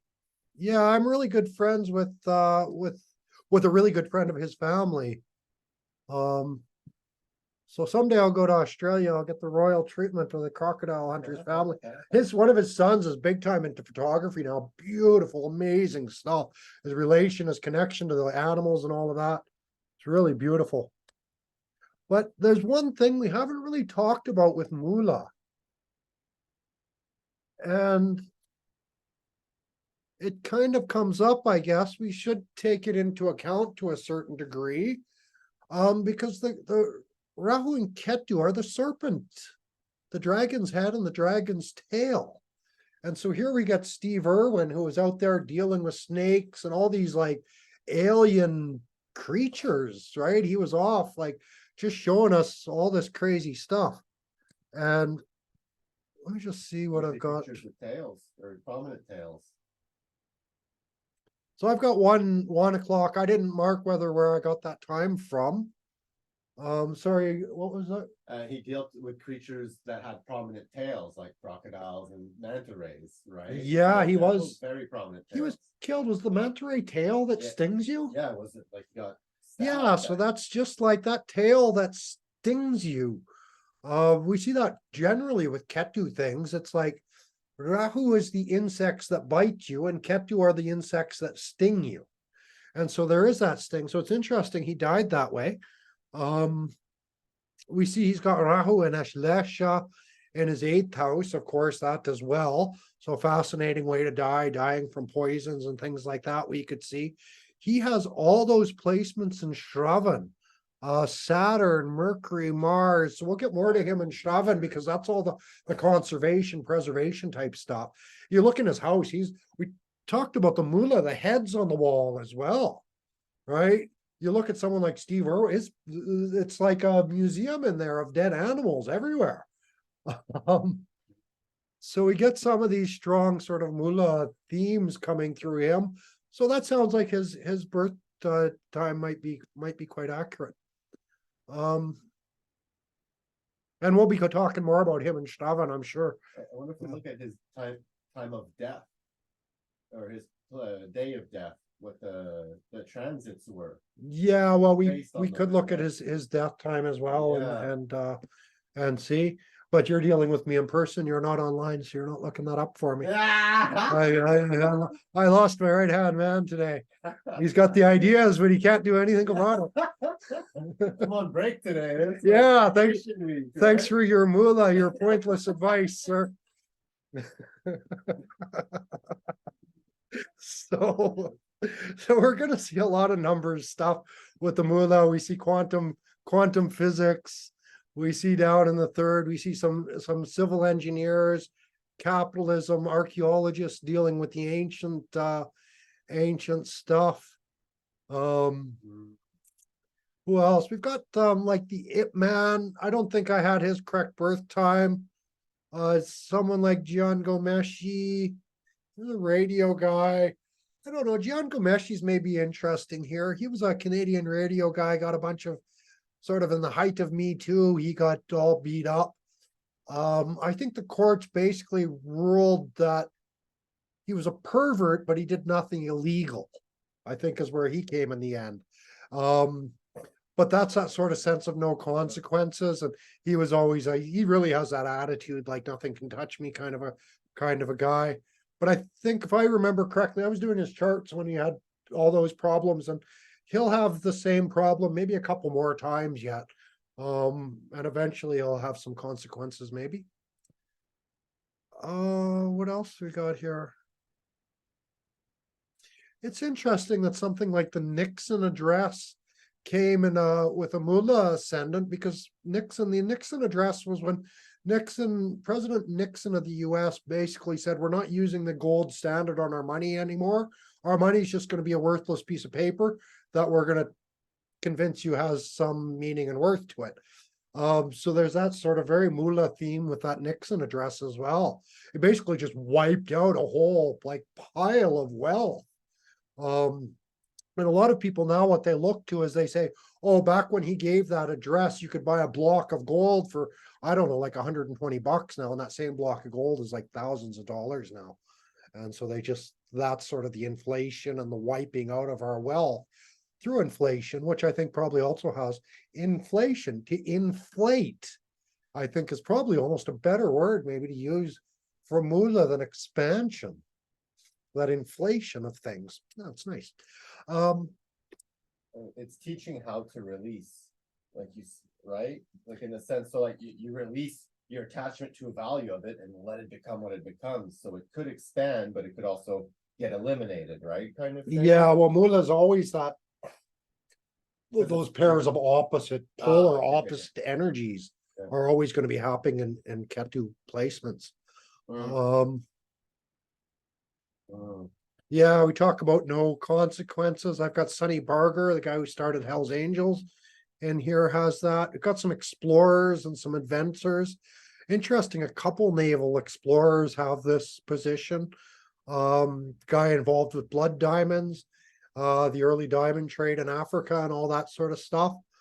Then you got like Putin as well, going for it, right? Ascendants? This is the ascendant. If everything is correct that way, we get I feel that applies with Putin very well as well, because like he kind of came in after the major thing of Russia, or I forget, I don't know their exact history, but he came in after, and there's a real mystery around him, right? But Yeah. yeah, Well, he did, yeah, he came in, was he sort of handpicked by Gorbachev, I think, Yeah. to re-lead, and Yeah, so yeah, Gorbachev yeah. was sort of the sellout or the first, yeah, the things were hero, really the getting actual- stirred up. Yeah, yep, Yeah, so that's interesting how he came into there as well. right. Yeah. Jean-Paul Sartre is interesting here as well. We talk about this being the womb of the universe. So I don't know if you've read Jean-Paul Sartre. Sometimes these Western philosophers are like, nobody wants to read them because they sound really boring, and really sort of academic. But Jean-Paul Sartre actually wrote some really nice novels. He's a really sort of readable. A lot of the existentials, Sartre and Camus, and some of these guys were very readable. But I remember one of Sartre's novels that was quite popular was dealing with the conflicts of abortion. And it was that really, really conflicted about it. And so really a beautiful novel. I don't know if you get these kind of novels out today, but you can quite imagine back in his time, this novel about abortion, and this main character wants to get his child aborted, and that sort of conflict. But that's also that elimination energy, that aborting of the womb just as much as it's the womb. It's like the inflation of the balloon, but then the balloon is also being deflated, kind of how Emmett was saying. So I just keep coming back to this notion of tantra, of both and the womb and tomb of the universe with Mula, and especially the vision that Ramakrishna had of Kali getting out of the river, giving birth to a baby, and then instantly killing the baby and going back into the river. And this like double image, like of the great mother, it's like more a rebirth. It's like in Cancer, it's the mother. It's like the birthing process. And then when you get to Moola, it's like the great mother, where you understand birth is just part of the cycle of birth, death, rebirth, emptiness. It just keeps coming back to me, like everything you're talking, these people, Sartre, the abortion, the darkness. there seems to almost be an energy of like cutting off the umbilical cord here as well. So that's sort of cutting off, even we think of the mother, it's like, it's when the mother becomes the grandmother. She has to sort of let go in a sense. It's the parents bring the kids to school for the first time, that they have to let go and let them go off in that grand universe themselves in a sense. And it's dangerous. It's anything could happen. But there is a sort of it's the same in spirituality, that letting go of the identity, that cutting off of ourselves and our contact, and that realizing that we're sort of this, everything starts with us. Everything is being projected outside of from our own self. We are that center. Abortion sounds very Moola as well, because like, is it alive? Is it dead? It's kind of in this middle stage of something that's potentially being created, but also something you kind of need to let go of. That's the huge debate. Right. Is that even a human being? Right. Nobody can decide. It's still a seed. And it's germinating. after It's the like creation. It's yeah. Yeah. And so that's the huge debate, is when does the human life actually start? I get this question still, I don't know, a few times a year. Someone's like, well, shouldn't we be starting our astrology chart at the moment of conception? That's when life really starts for us. And there are some astrologers, you can do a chart for that. Why not? You can do a chart for just about anything starts. So why not do a chart for the moment of conception? But I don't know how many parents really remember that exact, like, oh, so when you had love on Thursday night or Friday night? Like, I don't know. Like Valentine's Day is an example, right? Like, is that a holiday that was created to try and force a specific day of conception kind of thing? So you know what I'm saying? Well, it could very well be, because there's a Ganesha day in the Hindu Ganesha as well, the elephant dude, right? There's a Ganesha day, and the goading on. There's a Ganesha day in the Hindu calendar where, when that day comes, when it's like the first time that comes after you get married, that's kind of when you have sex with your wife and you're supposed to make a baby. So everybody's goading you on. Everybody knows what's happening on that Ganesha day, the first Ganesha day after your marriage. Hey, I know what you've been up to today. You know, go for it, man. Oh, how's your day? So that's that kind of goading on as well, and also the day to make the babies. So that's kind of interesting too, how this I love how this stuff comes up. So we'll get to the sun and Moola. The light that shines from Moola is musty and diffuse, possibly a mystical spiritual glow. They tend to disregard the consequences of the action. Their truth and knowledge goes deep to where others cannot understand. They might find themselves as a central figure of a great calamity, causing death, fear, violence. They've seen it all and are usually very worldly. They're often like the pole star themselves, and all the activities seem to be circling around them. They tend to be towards being dictators, expressing themselves like little bitches, leaving havoc in their wake. They tend to be certain about certain universal truths, and they try to apply them in particular situations. It just doesn't work like that. Power and authority seem to be arbitrarily deployed. Father figures can be unpredictable, hypocritical in their expectation. Truth has no solid foundation. It's possibly these people will have suffered from and become professionals themselves at gaslighting. They might be known for the occasional theatrical dramatic meltdown, and they often have anger issues. Oh God, no wonder I get so many messages about Moola. Truth has no solid foundation. You are fudge. Yeah, Oh, sorry, man. sorry, Moola. Well, that's okay. So I've got Mercury and Moola. So all this document you're reading, like a lot of it is theories, a lot of it is hypothesis. I'm a professional hypothesizer. You're just wasting our time, Mike. There's no truth behind anything you're saying. Damn it. And to make matters worse, I've got Ketu aspecting my Moola. Okay. And so Double. so yeah, I really get this like a lot of this project has been hypothesis. It is a kind of just like going for it, like get it out there and then look at the names and try to study it after and see if you're correct. And I've already deleted some of my hypotheses. So Does Dana have Moola? Hmm? Does Dana have any Moola in her chart? You have any Moola, Dana? I only have Neptune, but none of the planets we actually use. But I love Moola. Neptune, Pisces, yeah, makes sense. Yeah, well, Yeah. they're a nice match Yep, together. yep. So Truth is subjective. So we got a few quotes. Keith Richards, a painter's got a canvas.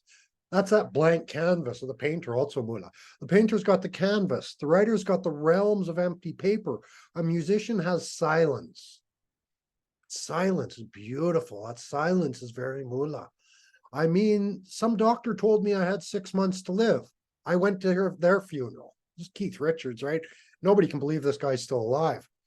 Neither can he. He says, I've never had a problem with drugs. I've had a problem with the police. So that's that thing. Beethoven, music is a higher revelation than all wisdom and philosophy. Music is the electrical soil in which the spirit lives, thinks, and events. Oh, Beethoven's beautiful. There's no truth in music either. No certainty in it. No. No certainty there at all. That's probably a really good thing for this Moola too, that lack of certainty. There's been times when I've been standing in line in a movie and someone hit me with something really heavy about someone really close and how our music has helped them get through it. Even in our darkest moments, we try to find something beautiful. Eddie Vedder. And that's really, I talk to a lot of the people with depression and struggling with this darkness. And I'm always saying, you've got to learn to find the beauty in your depression. Find the beauty in your suffering, right? That's the release. That's when we can let go of it. When we see the beauty in it. That's what the point. There is no point. It's beautiful, right? That's the point. The beauty, the mystery, right? That's the point of it. It all started to seem the same after a while. You just become numb to it. This was Ghislaine Maxwell, what was his name? Epstein's sidekick, I guess. So someone just said this about Ghislaine Maxwell. She was talking about humans as if they were disposable for the purpose of sex. I was just furious and I was fed up. I didn't spot the red flags, but I did react very negatively. The fact that she was speaking about human beings in this horrible way was very offensive to me. But again, I thought she was discussing consensual adults here. So we get this kind of stuff. Celebrities with the Sun and Moola: Pope Francis, Brad Pitt, Keith Richards, Donovan Bailey. He was a runner. Canadian gold medalist, right? Yeah, I think he might have been Donovan Bailey. Might have been Bailey Canadian. or Bailey? Bailey. Okay, yeah. Yeah, Donovan Bailey. Chelsea Manning.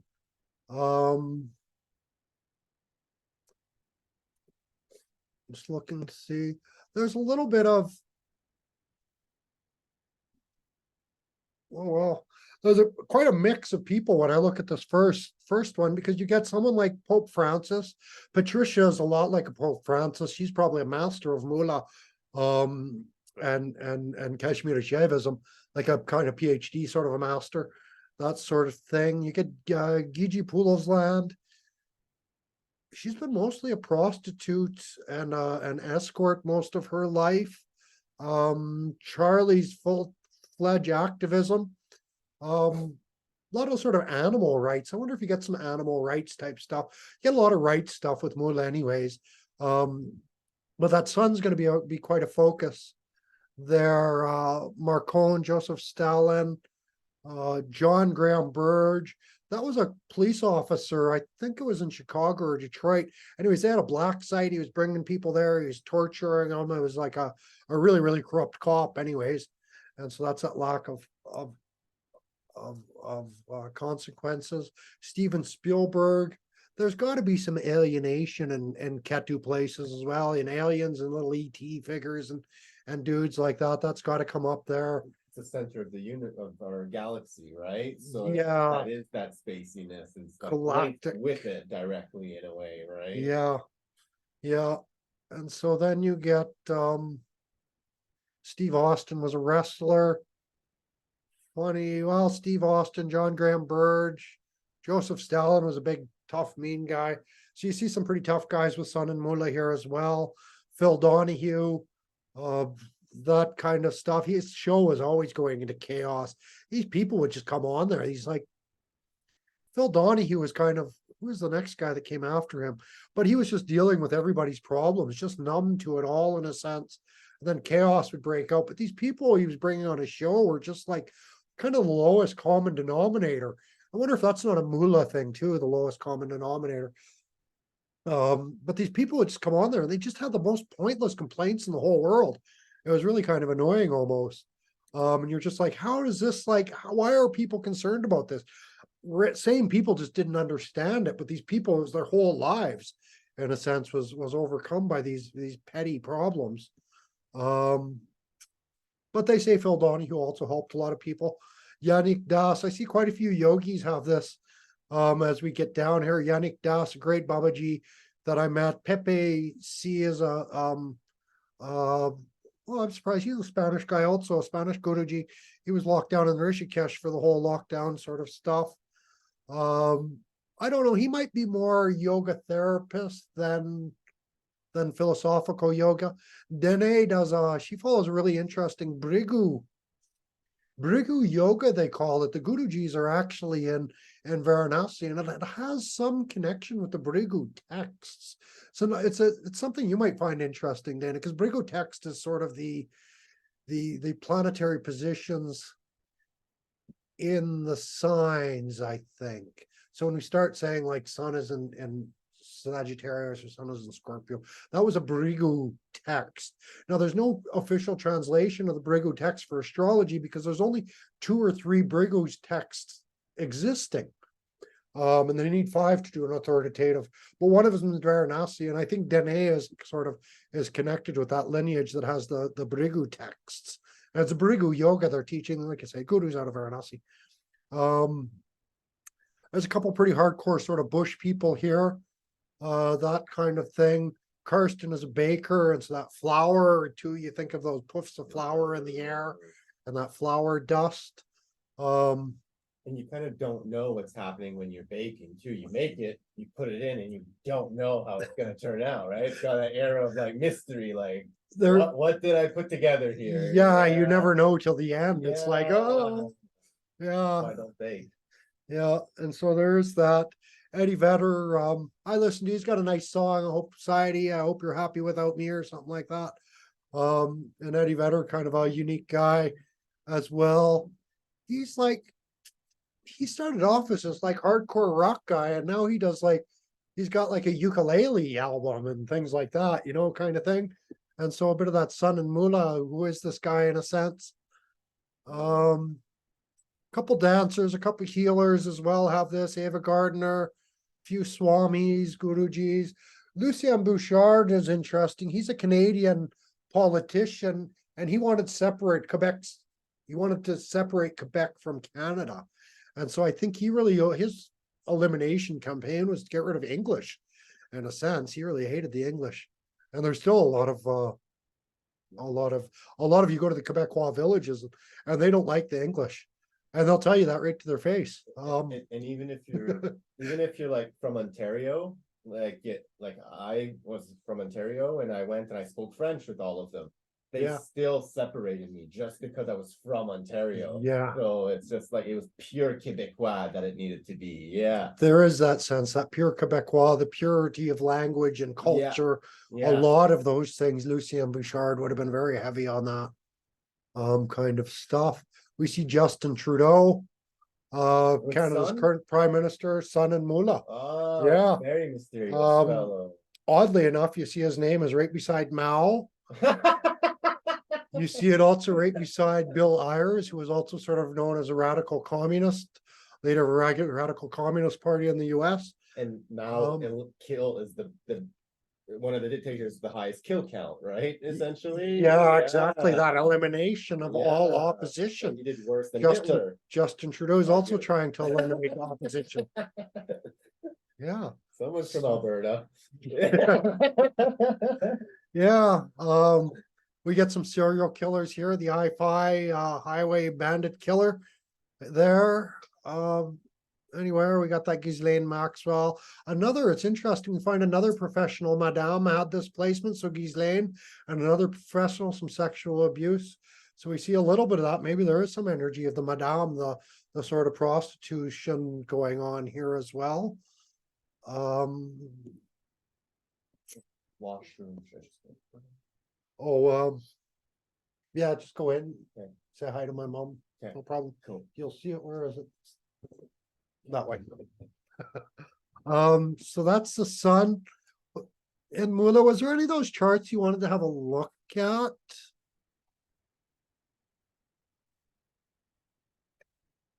Trying to think. Let's have a look at someone like Steven Spielberg's just for fun. We all know who he is.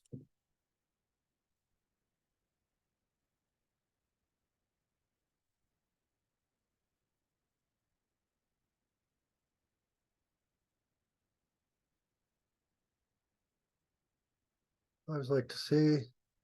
Yeah, so that's from his birth record, the time, so we can trust it to some degree. And so he's here, he's got the sun and Mars both in Mula Nakshatra. That's an interesting position.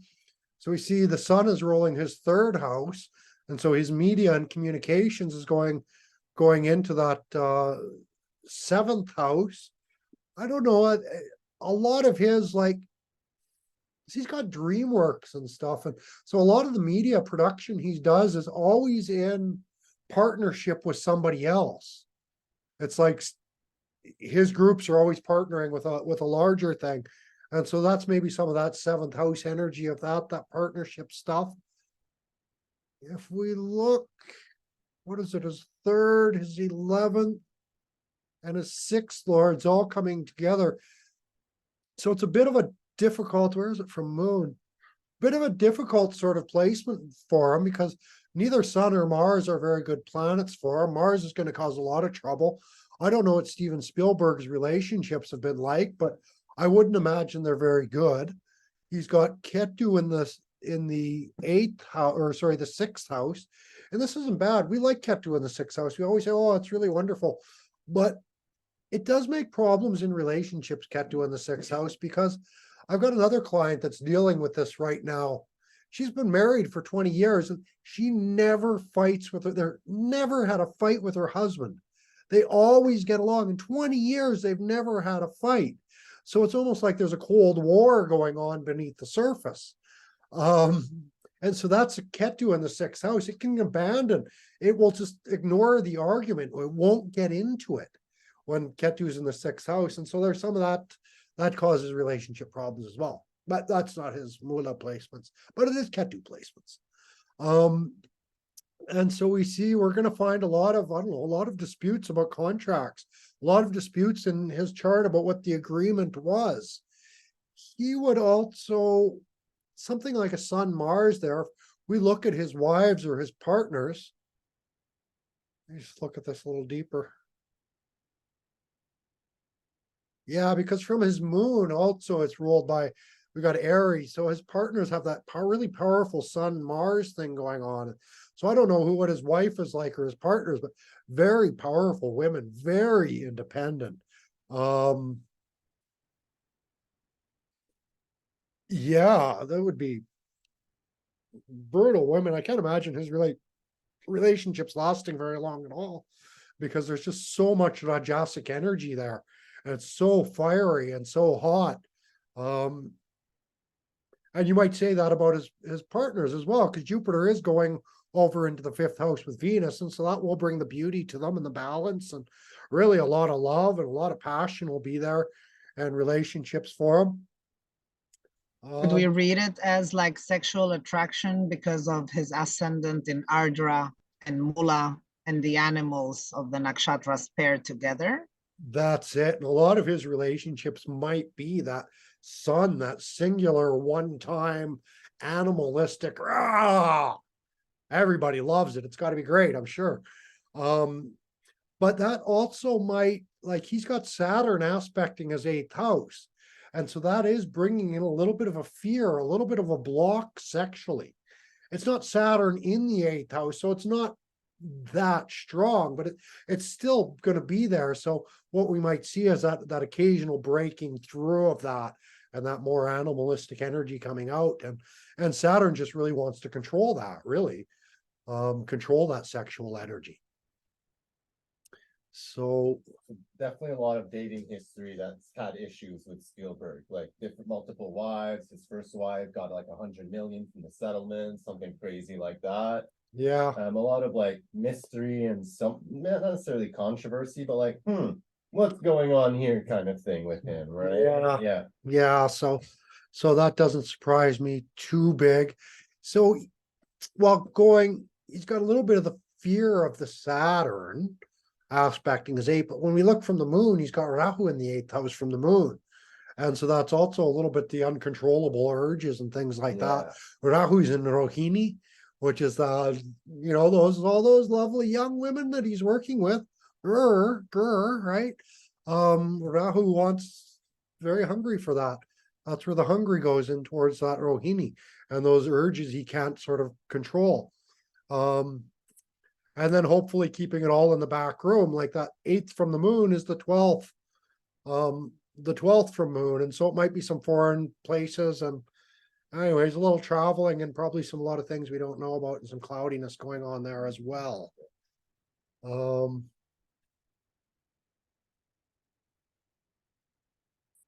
I won't go into any unsubstantiated allegations about Steven Spielberg, but I think he's a dirtbag.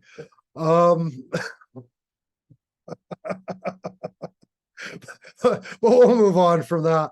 I think you need to be a director. Well, yeah, you would in that business. In that business, yeah, it's a dirtbag business. You can't be there unless you're as dirtbag as the other dirtbags. Yeah. So that kind of stuff.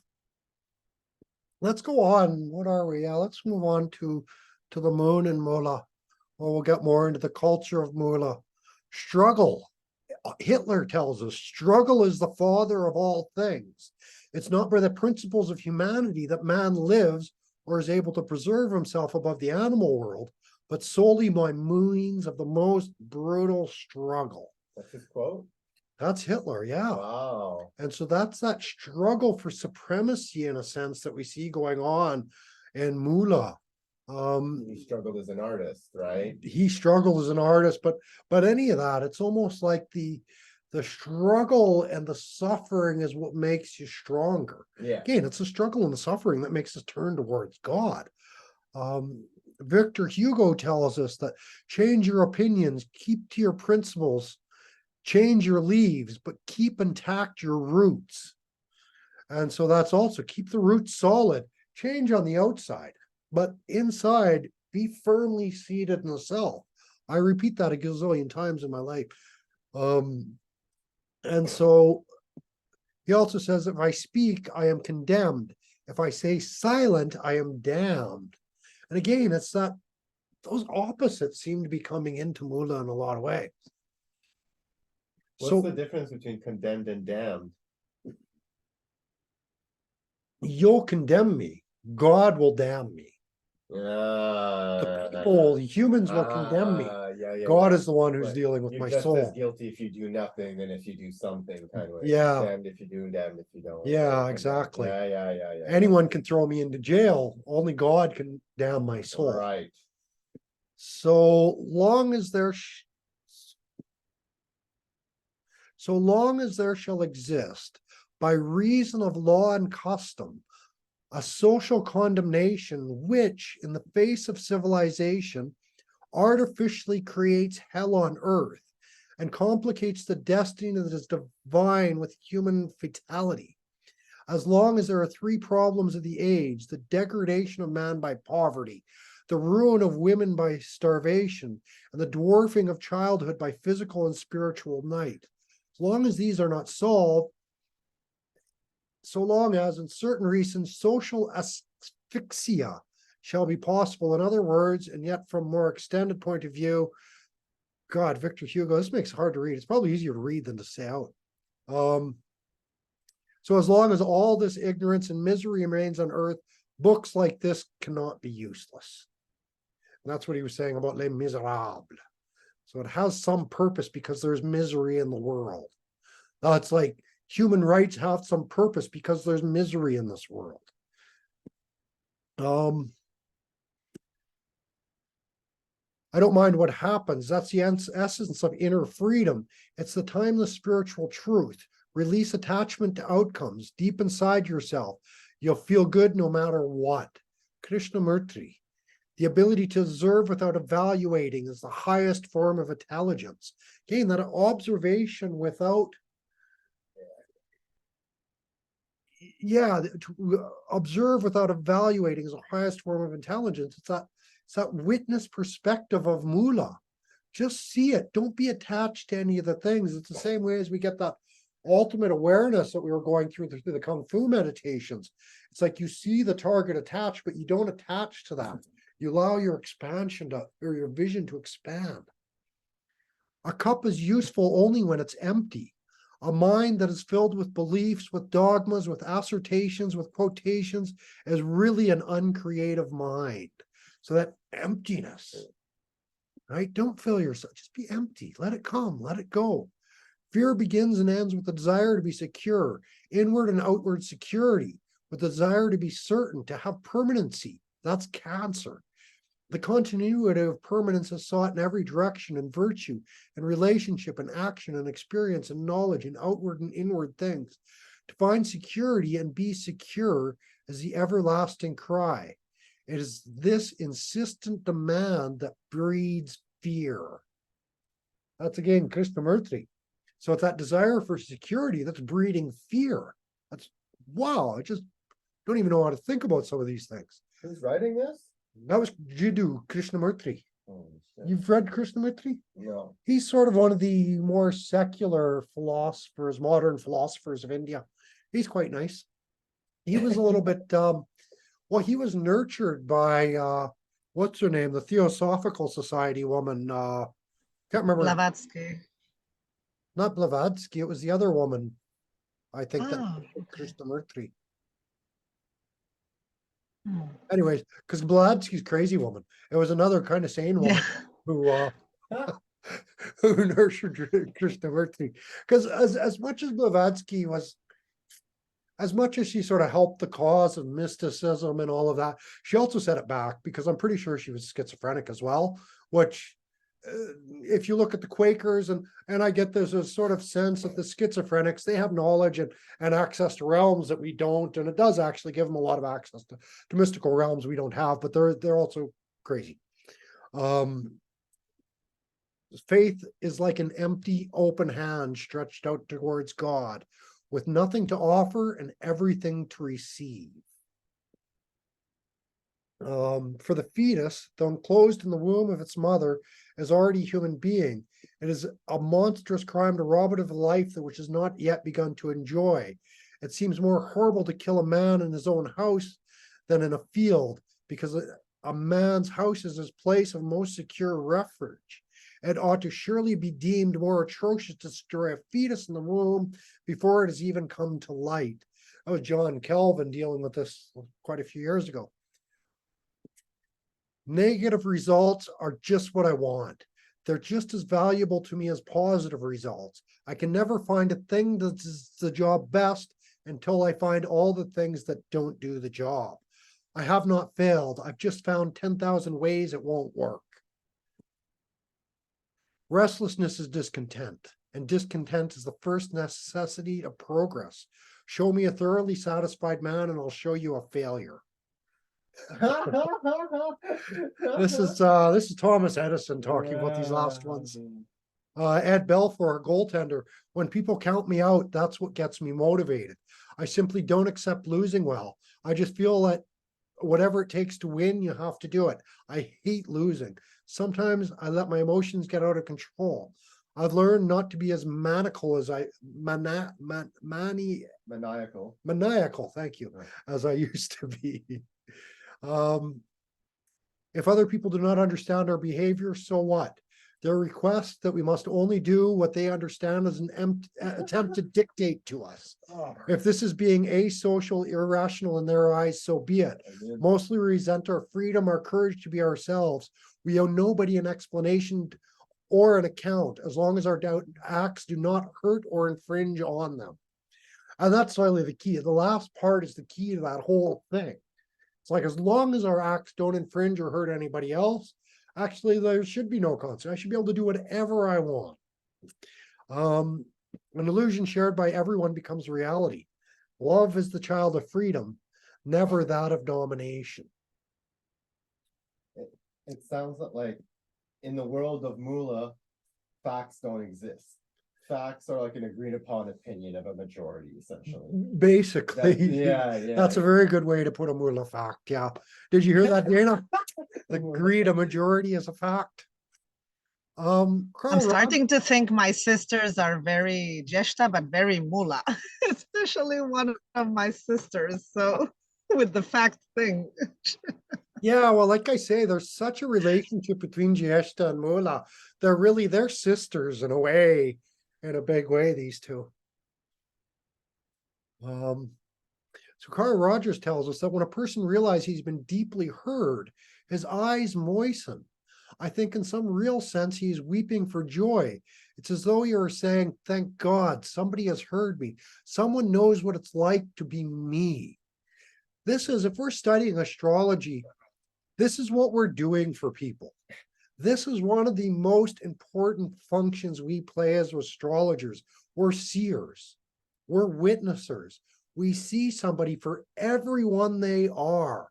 We let people be heard. We let them feel, we know, we see them, we understand what it's like to be you. And we don't expect them to change. We accept their karma. We accept them for who they are. We accept the beauty of all the chaos of this universe. And so if you're going to be an astrologer, this is what you're going to do.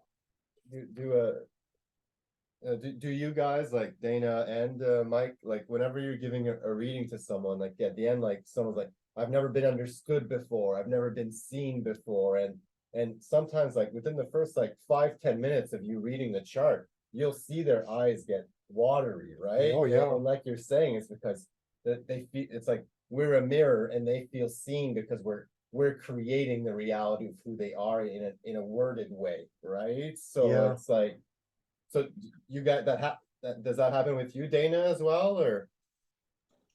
It happens a lot that what we do in reality is validate what they already deeply know, Oh, that's but all. they needed someone else to mirror it to them. So I get a lot at the end of it, like, I don't feel crazy. Thank you so much. I really feel that I knew this, but I didn't trust it. And yes, and some people change completely their lives, and some people cry. And you know how anything is when you work with clients one on one in any of these Oh, listening fields. That's what we do. We listen. we listen, we hear, we see. We understand. Yeah. We Yeah. accept. Yeah. And accept everything. That was beautiful, Mike, what you said. I'm so glad you recorded it because it was Yeah. really beautifully put. Oh, so well. Yeah. Magic. So Made me tear up when you said that. It's like, yeah, exactly. Carl Rogers also mentioned that what is most personal is most universal. And that's really it. If, well, as artists, or this is also the energy of creation is in this. If you're going to create something, and some of the best work people do and the greatest literature people do, it's a story about, like, say, one person's life. And this is what mythology is, a story about one person's life, but we can all see ourselves in that, you know. And that's really that making that universal connection becomes so personal. It really touches us very, very deep. So we'll scroll down here. So celebrities with the moon and Mula. We mentioned some quotes from Krishnamurti. We got some news anchors, Rupert Murdoch. Neil Armstrong. He's the guy who went to the moon. I'm still working out whether or not that those folks actually went to the moon or not. You get some. What else do we got here? They photoshopped it, right? Well, I don't know what they did. I don't know what they did. Yeah. But you get some like Anthony Hopkins, Charlie Sheen, Larry King. Some of these people are quite clearly used to being in a situation where there are no consequences to anything that they do. Someone like Stephen, like Fox News executives, he discovered there were consequences because his wife shot him a whole bunch of times. It's interesting, you got Rupert Murdoch. So you see, so a little bit of Moon and Mula is bringing the news type stuff. And that might be like, if we look at the news, like something like news tickers or breaking news, there's always a new breaking news. We also know most of what we see on network news, Rupert Murdoch and Fox News, it's just sort of this, it's made up. It's one person's, like you were saying about facts. It's when you repeat something enough times and it becomes a fact. And so that's what the news kind of doing with us. We get a lot of singers have this and actors and musicians, Freddie Mercury, Matt Cameron. Again, that sense of anything goes. These people, all of them can just go for it. Martha Stewart, she just went for it and ended up in jail for insider trading. What else we got here?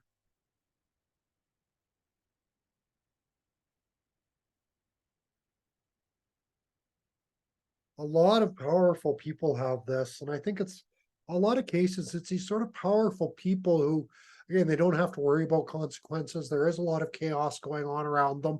These people are somehow, I mentioned the gaslighting, but they can also be sort of narcissists as well. You look at Charlie Sheen and Anthony Hopkins as example, like they do what they want. There's no consequences in the roles that they play in their actual lives. Like Charlie Sheen is this known womanizer, drug abuser, but like, what did he get consequences really? I Yeah, don't think never. so, right? No. Yeah, like Bill Cosby, like did things 30 years ago, and now he's going to jail. But Charlie Sheen. Charlie Sheen is currently doing these things and not going to jail, you know? Like, what Yeah. the heck is that? Yeah, that's exactly it. So we Well get, played. yeah, we get a lot of that. John Calvin here, that was the sort of Protestantism as well, break away from the orthodoxy. Protestants are still kind of orthodox from the unorthodox perspective. Um, we get a couple engineers. We talked about the numbers, the computer type stuff. Jeff Bezos, like working with all the coding and code sort of things going on there. That's symbolism. Yeah, all the symbolism. Yeah. We got a couple healers here. Unag Shantito Fulno, I can't pronounce that name, but that was Princess Diana's acupuncturist, into a lot of like ancient spirituality and stuff, but also very, very fashionable. Is that relevant to Moola? Well, it might be, because if I look at someone like my friend Linda, also, she's very much the same. She's very like the height of fashion. She's very, very sexy, beautiful, great fashion sort of thing. But she's also has this strong spiritual side going into all the natural healing. But she's also mathematics in there. She's a scientist as well. And so the scientists and a lot of research, actually. She's kind of a research assistant for people doing cancer research. So that kind of stuff also comes in. We see someone like, it's interesting to see someone like Trent Reznor and the Sex Pistols are both here. Trent Reznor was the Nine Inch Nails guy. And so there was a lot of that Mooly, a lot of the Nine Inch Nails, a lot of their newer stuff anyway, became very sort of atmospheric in a sense. I don't know if that relates with the expansions of Moola in any way, but there's certainly a lot of chaos and sort of making music out of chaos in a sense. I don't know how to really put Just that. the name Nine Inch Nails feels Moola-ish, right? It is very Moola-ish, yeah. It's interesting. I was just sort of looking at that.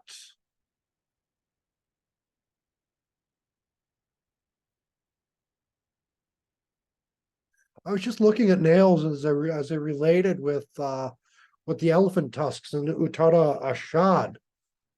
But now I'm almost wondering if there isn't something else here. Anyways, the hitting the head on the nail almost sounds Moola-ish in a sense. Yeah, 100%, 100%. Yeah. Yeah, like getting to the point, even that nail on the And point. sometimes you don't really know, like if you're gonna miss it, if it's gonna go crooked, or what you're gonna hit them. Yeah, but potentially. still getting to that point of Moola. So the nails also might actually be something in there, and even the nails like on the hands and these sorts of things. And they kind of go underneath the surface too, right? Yeah. The nails, and in both senses of the word nail. Well, I know the Uttara Ashad I was looking at, it was a lot of the acupuncturists sort of have this, but we also see with Moola, it is also hitting that point, and wow, there's an acupuncturist right in front of us. If we get to the third pada of this looks like probably the most brutal of the padas. We got Saddam Hussein. This is a chart, I rectified his chart by a couple days. So, but Saddam Hussein with Moon and Moola, Joseph Goebbels, Bernard Montgomery, a World War II commander, Stephen Abriel, a NATO commander, The Rock, who was a wrestler, Nikki Lauda, I think he might have been kickboxing, I'm not sure. Rock's an actor now, just saying. Yeah, well, Same. yeah, but he also did like the only movie I know that he did was that, can't remember the name of it. It was like a mummy movie. He was going back in ancient times and something, and there was all the pyramids, and there was the big all the big, this is also Moola, the big dust clouds in the desert, and all the ancient, there was like zombies and stuff in it. And that was all kind of very Moola on its way as well. A little bit, it was called the Scorpion King. Yeah. Yeah, so it was a little bit Scorpio, but there was still that Moola. There was like a Pandora's box thing they opened, and the big cloud, and the demon came out, and it was And I love that movie, and in the movie, as the Scorpion King, he works best in sandstorms.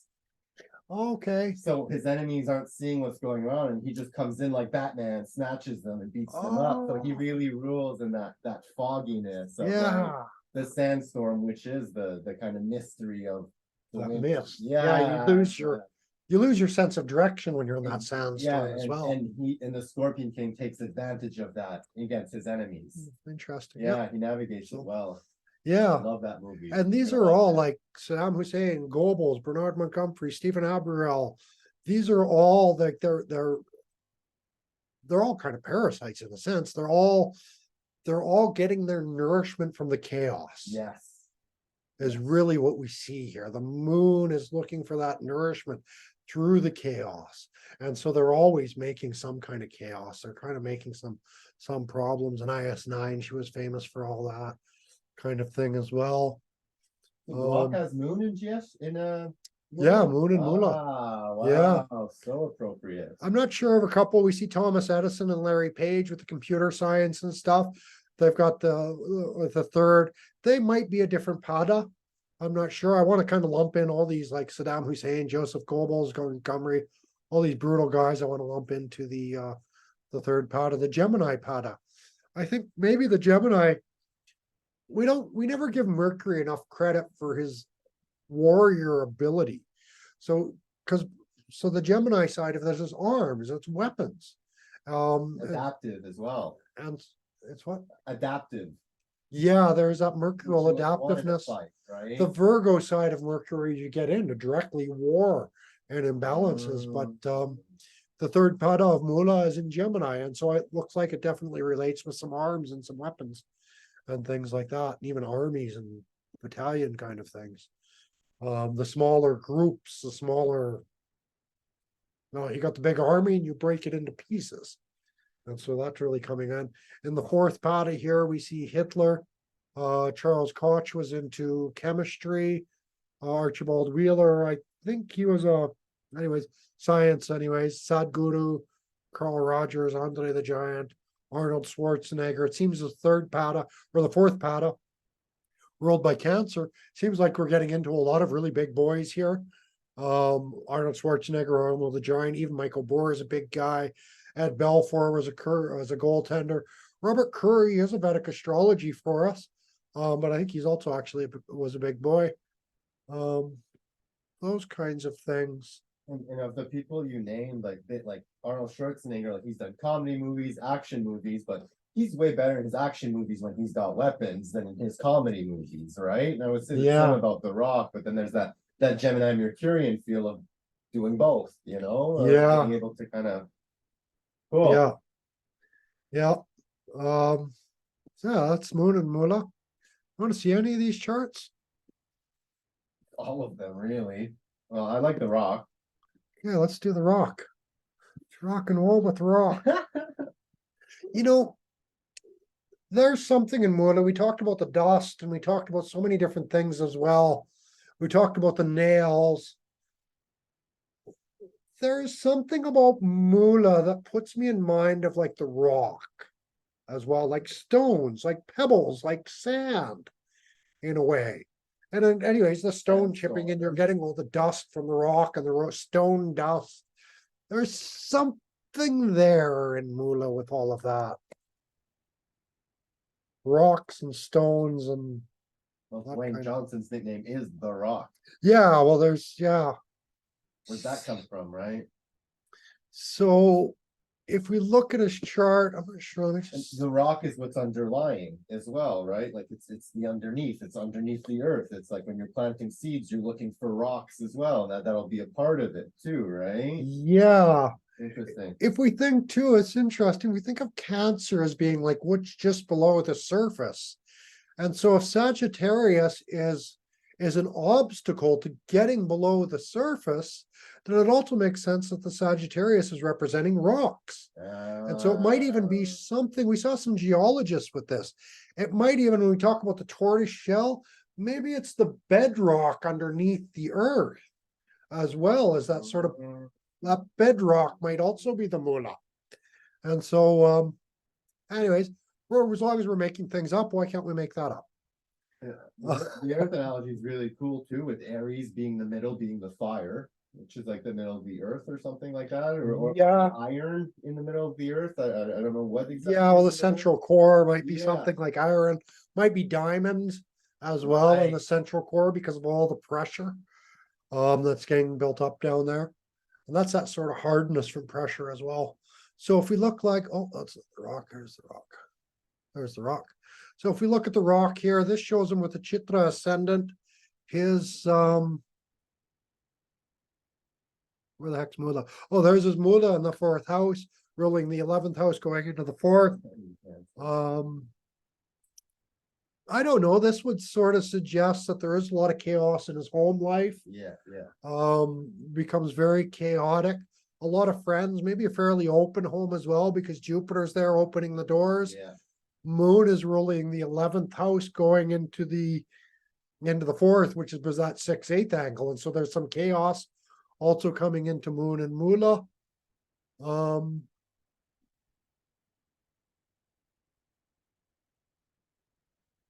Yeah, the training. I'm trying to connect it with the rock or the underground, because I don't know anything about his home life. I don't know much about the rock, and so this is suggesting also money through Mula.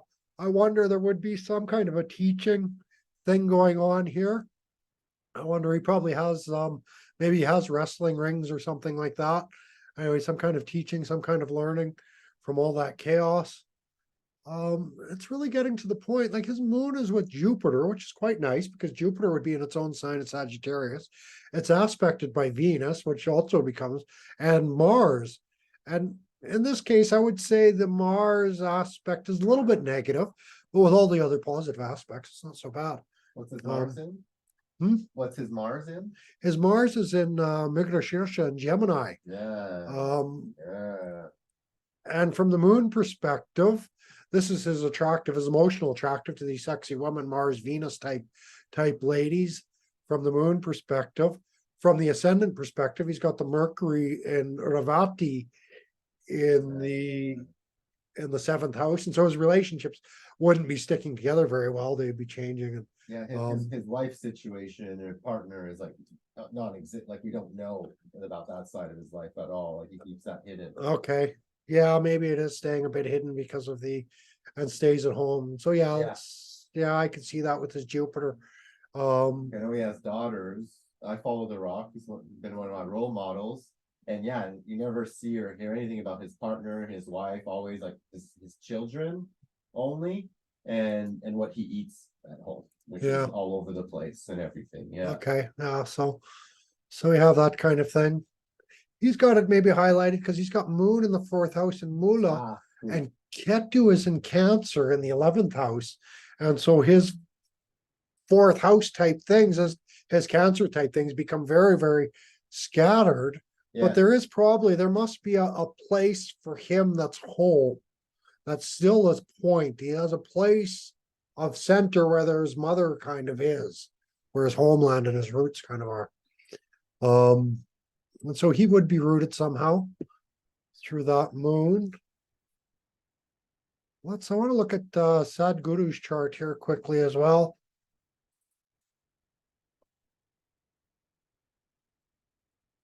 And I don't think he had a good birth time. Okay, A rating from biography. Apparently, I don't consider Sadhguru. To me, he's not a what could you say? He's not a reliable witness. Agreed. And so he publicly stated that he was born 11:54 p.m. But I went, what did I do? 12:54 a.m. is the chart I made for him.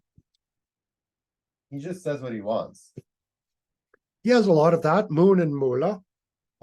Here I've got it in the 2nd house. But it's probably more fair to use that as an ascendant, sort of as a point of reference.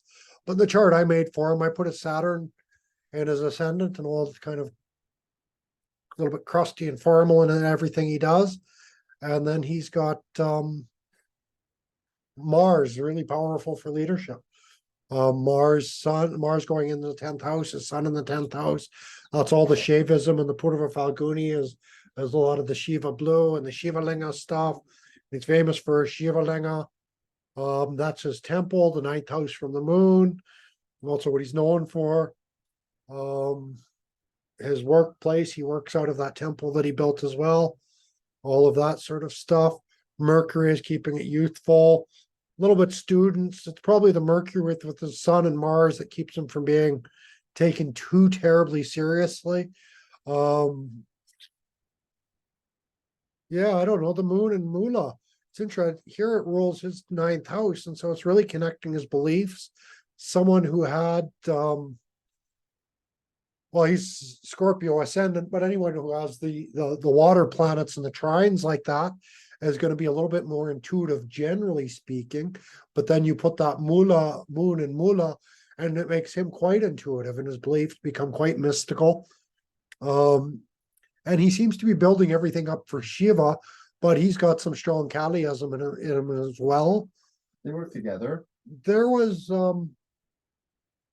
yeah, well, anytime you see a Shiva temple, there's going to be anyways, there's going to be a mother goddess there close by somewhere. Usually often in the temple itself, but not always in the temple. I haven't been to the Sadhguru temple, so I don't know. Would you? Would I go there? Yeah. If I was in the area, I Yeah, wouldn't go out of yeah, my way to go visit Sadhguru's stuff. Anything like that. He's not anyways, I don't have a problem with big gurus. But I just generally don't like big gurus. Yeah, yeah, yeah. I like the small guys. Yeah. Like I meet with Mark. This is the incredible thing I've done. Well, he's done the online stuff. I haven't been to one of his online classes in a while now, but I think he's getting quite a following. But it used to be this massive, the biggest guru in the whole world when it came to Tantra. And there would be like 4 of us sitting with him, getting a lecture from him. Yeah, yeah. It was beautiful. It was amazing. And that's kind of how I like it. I Yeah. like my teachers get just you, yeah. like this. There's just a Yeah, couple of yeah, us, right? There's yeah. a few of us. It's beautiful. It's You get it's deeper like lovely. this, We yeah. connect. You guys feel comfortable asking questions and sharing, and we all get to know each other. God, yeah. Anyways, so there's that kind of thing, and maybe that's the Moola of Sadhguru, is it's a bigger, more broader, global audience that he's making his money from, because his moon is in the second house of his moneymaker. Isn't like large, so from my understanding, like Jupiter is like the one-on-one small group knowledge and likes that intimacy for deeper ritual, and it's Venus that wants the large groups, right? 'Cause I would look at his Venus as an example to look at that aspect of his appeal to the masses. Yeah, Venus yeah. Venus rules Libra. Venus is much more of the Oh, one-on-one, interesting. one-to-one sort of stuff. Yeah, that makes sense. Where Jupiter is much more global, much more expansive. But stricter, right? In a way. Well, he's orthodox. Right. And so he wants to get to the truth. He wants to make sure everybody's gonna do what's right.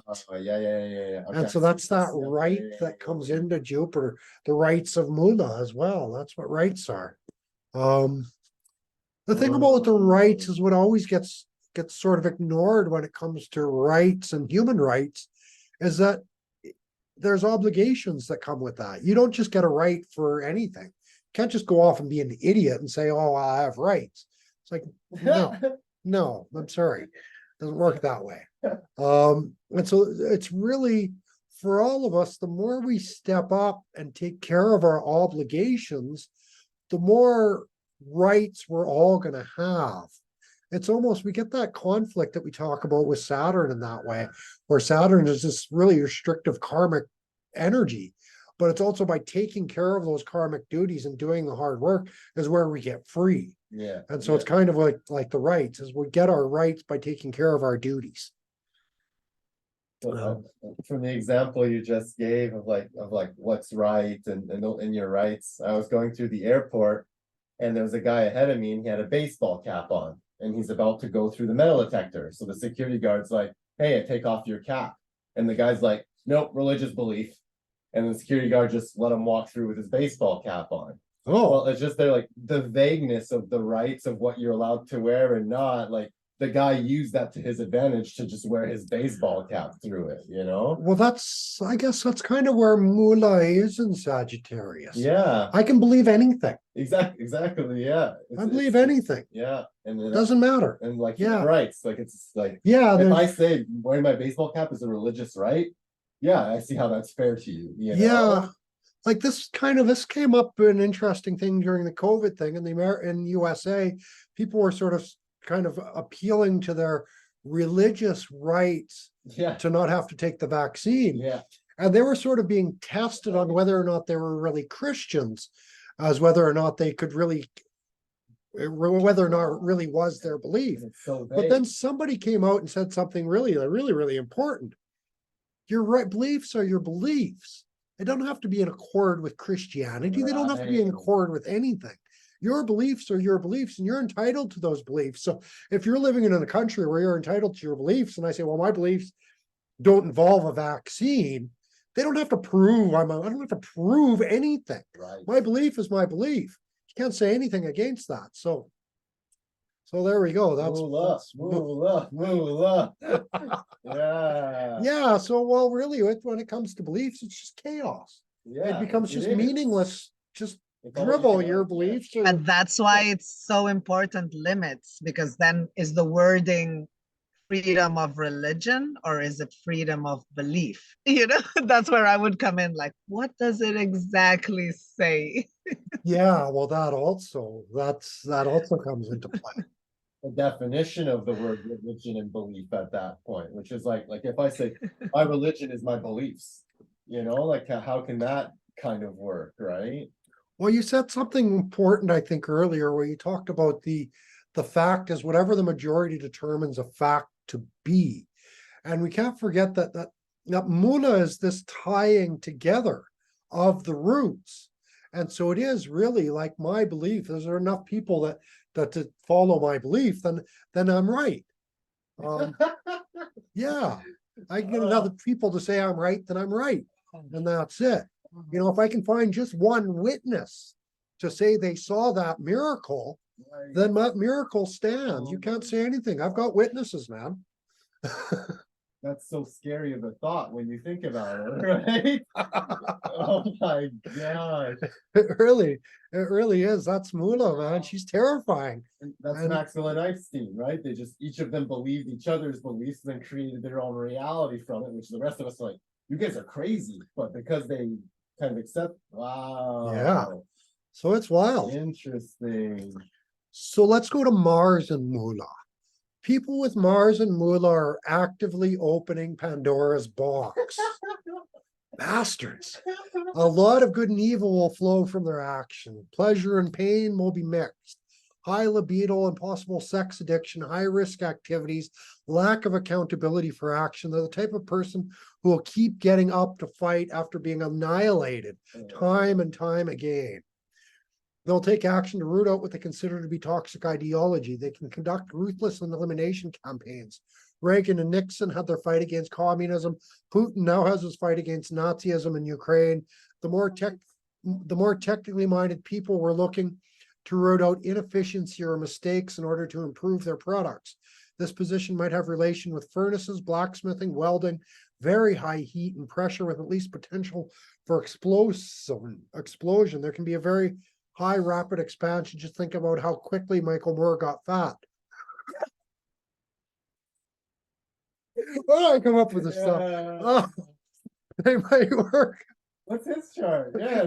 I'm such oh god. Moola, baby, I'm so rude sometimes. Anyways, they might work on the cremation ground and are highly skilled at working with fire, scorched earth methods. They might work with steel and heavy iron, heavy equipment. Their field of activity is typically strewn with dangers. They grind things to dust the way Broch Spinoza ground optic lenses for most of his career. A lot of that came up, I remember, in Moola, a lot of like with optics and optic lenses. And I don't know what it had to do with the magnification of the optics, but also the grinding and the dust that's coming from those optics. Very interesting stuff. Some firefighters had this. We'll just skip this. 9/11, Mars and Ketu were conjunct in Moola when 9/11 happened. That sort of thing, health related. Think of like goggles, right? It's to protect you in a storm. When there's a lot of stuff, you put goggles on, then you can see through it, kind of thing. So That's actually very interesting. The protection quality of those lenses as well. Yeah. And mullahs are the master of navigating these Yes. weird spaces. So they're here, take these goggles, then you will see. Oh yeah. Yeah. Put on the light. Yeah. And that's interesting. There is that sort of that duality in that Ketu that in a way they make the mistakes and then they see the light after. Health problems caused by this placement are typically caused by a diet that's too rich in fats and sugars, as well as even moderate alcohol consumption. Most men with this placement tend to be at least slightly overweight. Anger, stress, high blood pressure can lead to additional problems. Diabetes, Edison died from related complications related to diabetes. John Gottslick had diabetes afflicting his kidneys and feet. Benjamin Franklin had gout, which is most likely caused by diabetes. Sharon Stone has diabetes. Julia Roberts does not have diabetes. He did play a role as a diabetic in Steel Magnolia. Osho is also believed to have diabetes. He was strongly against white sugar, which he considered to be a poison. White sugar, I mentioned that for a reason, because I think there's that stimulating thing of white sugar. You know, it's like this. White powder again. Yeah, it's Like like this- considered almost like a poison. Yeah. And so lots of diabetes, prostate, the anus, the perineum. Mars and Moola can give hemorrhoids or even fistula is associated with Rahu. Hugo Chavez died from prostate cancer. King Louis the 14th had severe fistula and diabetes. Does white sugar, like for people with diabetes and white sugar, because you mentioned blood pressure issues, right? Yeah. So it does like other sugars do the same thing as white sugar does? Well, white sugar is really the more harmful one. Eat the white. Yeah, because I think like diabetic people, they need that white sugar, like the brown sugar and the maple syrups and those things, like they won't fix their cravings to help Yeah, out their no, blood pressure or it's not something. the I don't white know. sugar because of Okay. a healthy diabetic, they're not gonna reach for A fruit roll up. yeah, they're not gonna reach for fake sugar, they're gonna reach for fruit and get that Right. real sugary fruit Okay. is where the good stuff is. Okay. Yeah. So. Yeah, it's recording. So we're back again. So Mars and the Moola, it sounds pretty brutal placement. Oh, sounds like a pretty brutal placement. Who do we got with this? So we got Putin, Benjamin Franklin, Hugo Chavez, Clive Barker is really interesting. I've only read one of his novels. He was kind of maybe a more modern version of Stephen King, these kind of horror novels. But I remember one of them was this it was this great nothing that was coming and just devouring. It was like this cloud of nothing was coming to devour the whole world kind of thing. It was very Mars and Moola kind of idea. We got some military people, some boxers. Even Kipling was he was involved with a little bit of military campaigns in his day. I don't know if he saw action or not. Forrest Ackerman, science fiction and that sort of thing. Mars and Moola. Who else we got? It's interesting. Calgary, the city of Calgary has Mars and Moola. Very cowboy kind of a place, cowboy country, Mars and Moola. It's also sort of the headquarters. It's like the headquarters of a lot of the oil sands type stuff is also you could say the point or the source point of a lot of the oil in Canada is Calgary. It's where they refine the underground processes, but not the hidden processes of the oil world, right? In a Which is sense. Moola in a way, yeah. Yeah, there is a bit of that kind of thing. Because the logistics of how the oil world works happens in Calgary, it's in Alberta, right? Exactly. All the Yeah. logistics, all the Bingo, numbers, exactly. all of that. Yeah, yep. Interesting. Someone like Tim Pool's land. He might be dead now. I'm not sure. He wasn't doing very well last time I saw him. But he was interesting. He was in the Canadian Army years ago. Of course, he's an old man, retired for a lot of years. But he was in Syria way before the Syria war broke out. But he was, what was he? He was liaison with a lot of terrorist organizations. And so he literally was friends with terrorists. His job was to be friends with terrorists in a lot of cases. So well before all the Syria war stuff broke out, Canada had troops there a long, long time ago. And so he was down there. But he also, God, that guy, what stories he told me, they were incredible. He, for him, there was no boundaries. There was no borders. He would tell me these stories. Oh, allegedly, he would start all his stories off. Allegedly, someone who resembled me crossed the border and stole this car in Lebanon and created all this havoc in Lebanon, and then allegedly got back into Syria and things like this. So for him, there was kind of no consequences, no boundaries to anything. He was commander too. He wasn't high officer, but certainly had a position that had no consequences. He could do anything like that.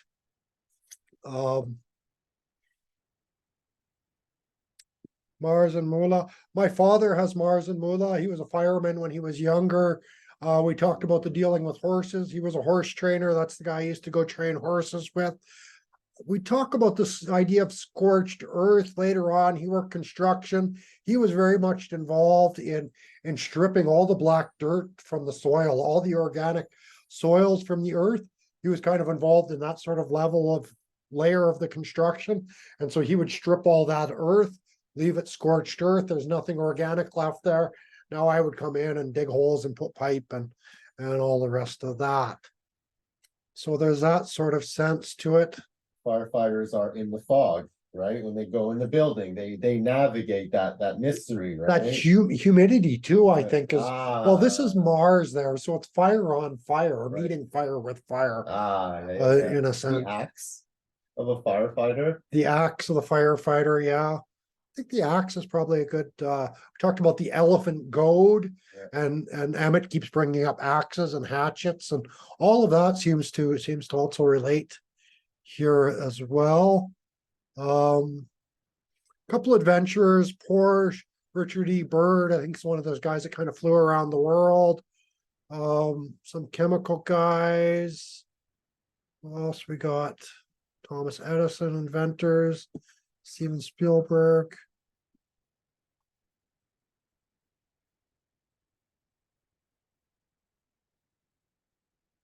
Johann van Gogh wrote the Inferno. Inferno is probably an excellent name for this. The Inferno was about, I don't know if you guys have read the Inferno. God, they really got to put out a version of the Inferno that's readable. Of Dante's Inferno? Yeah, Dante. Yeah. Oh, sorry, that was Dante's. I'm thinking, what did Goethe write? What was Goethe's big thing? Anyways, sorry, I'm getting confused, people. Oh, I thought Dana was about to tell us what Goethe did. You look like she was about to say something. I got all excited. So we get some string theory people here as well. String theory is interesting because these string theorists, they go and hang out with Mark now, and they're like, explain string theory to me, because basically what string theory is it's this impossible theory of that the whole universe is both. See, anyway,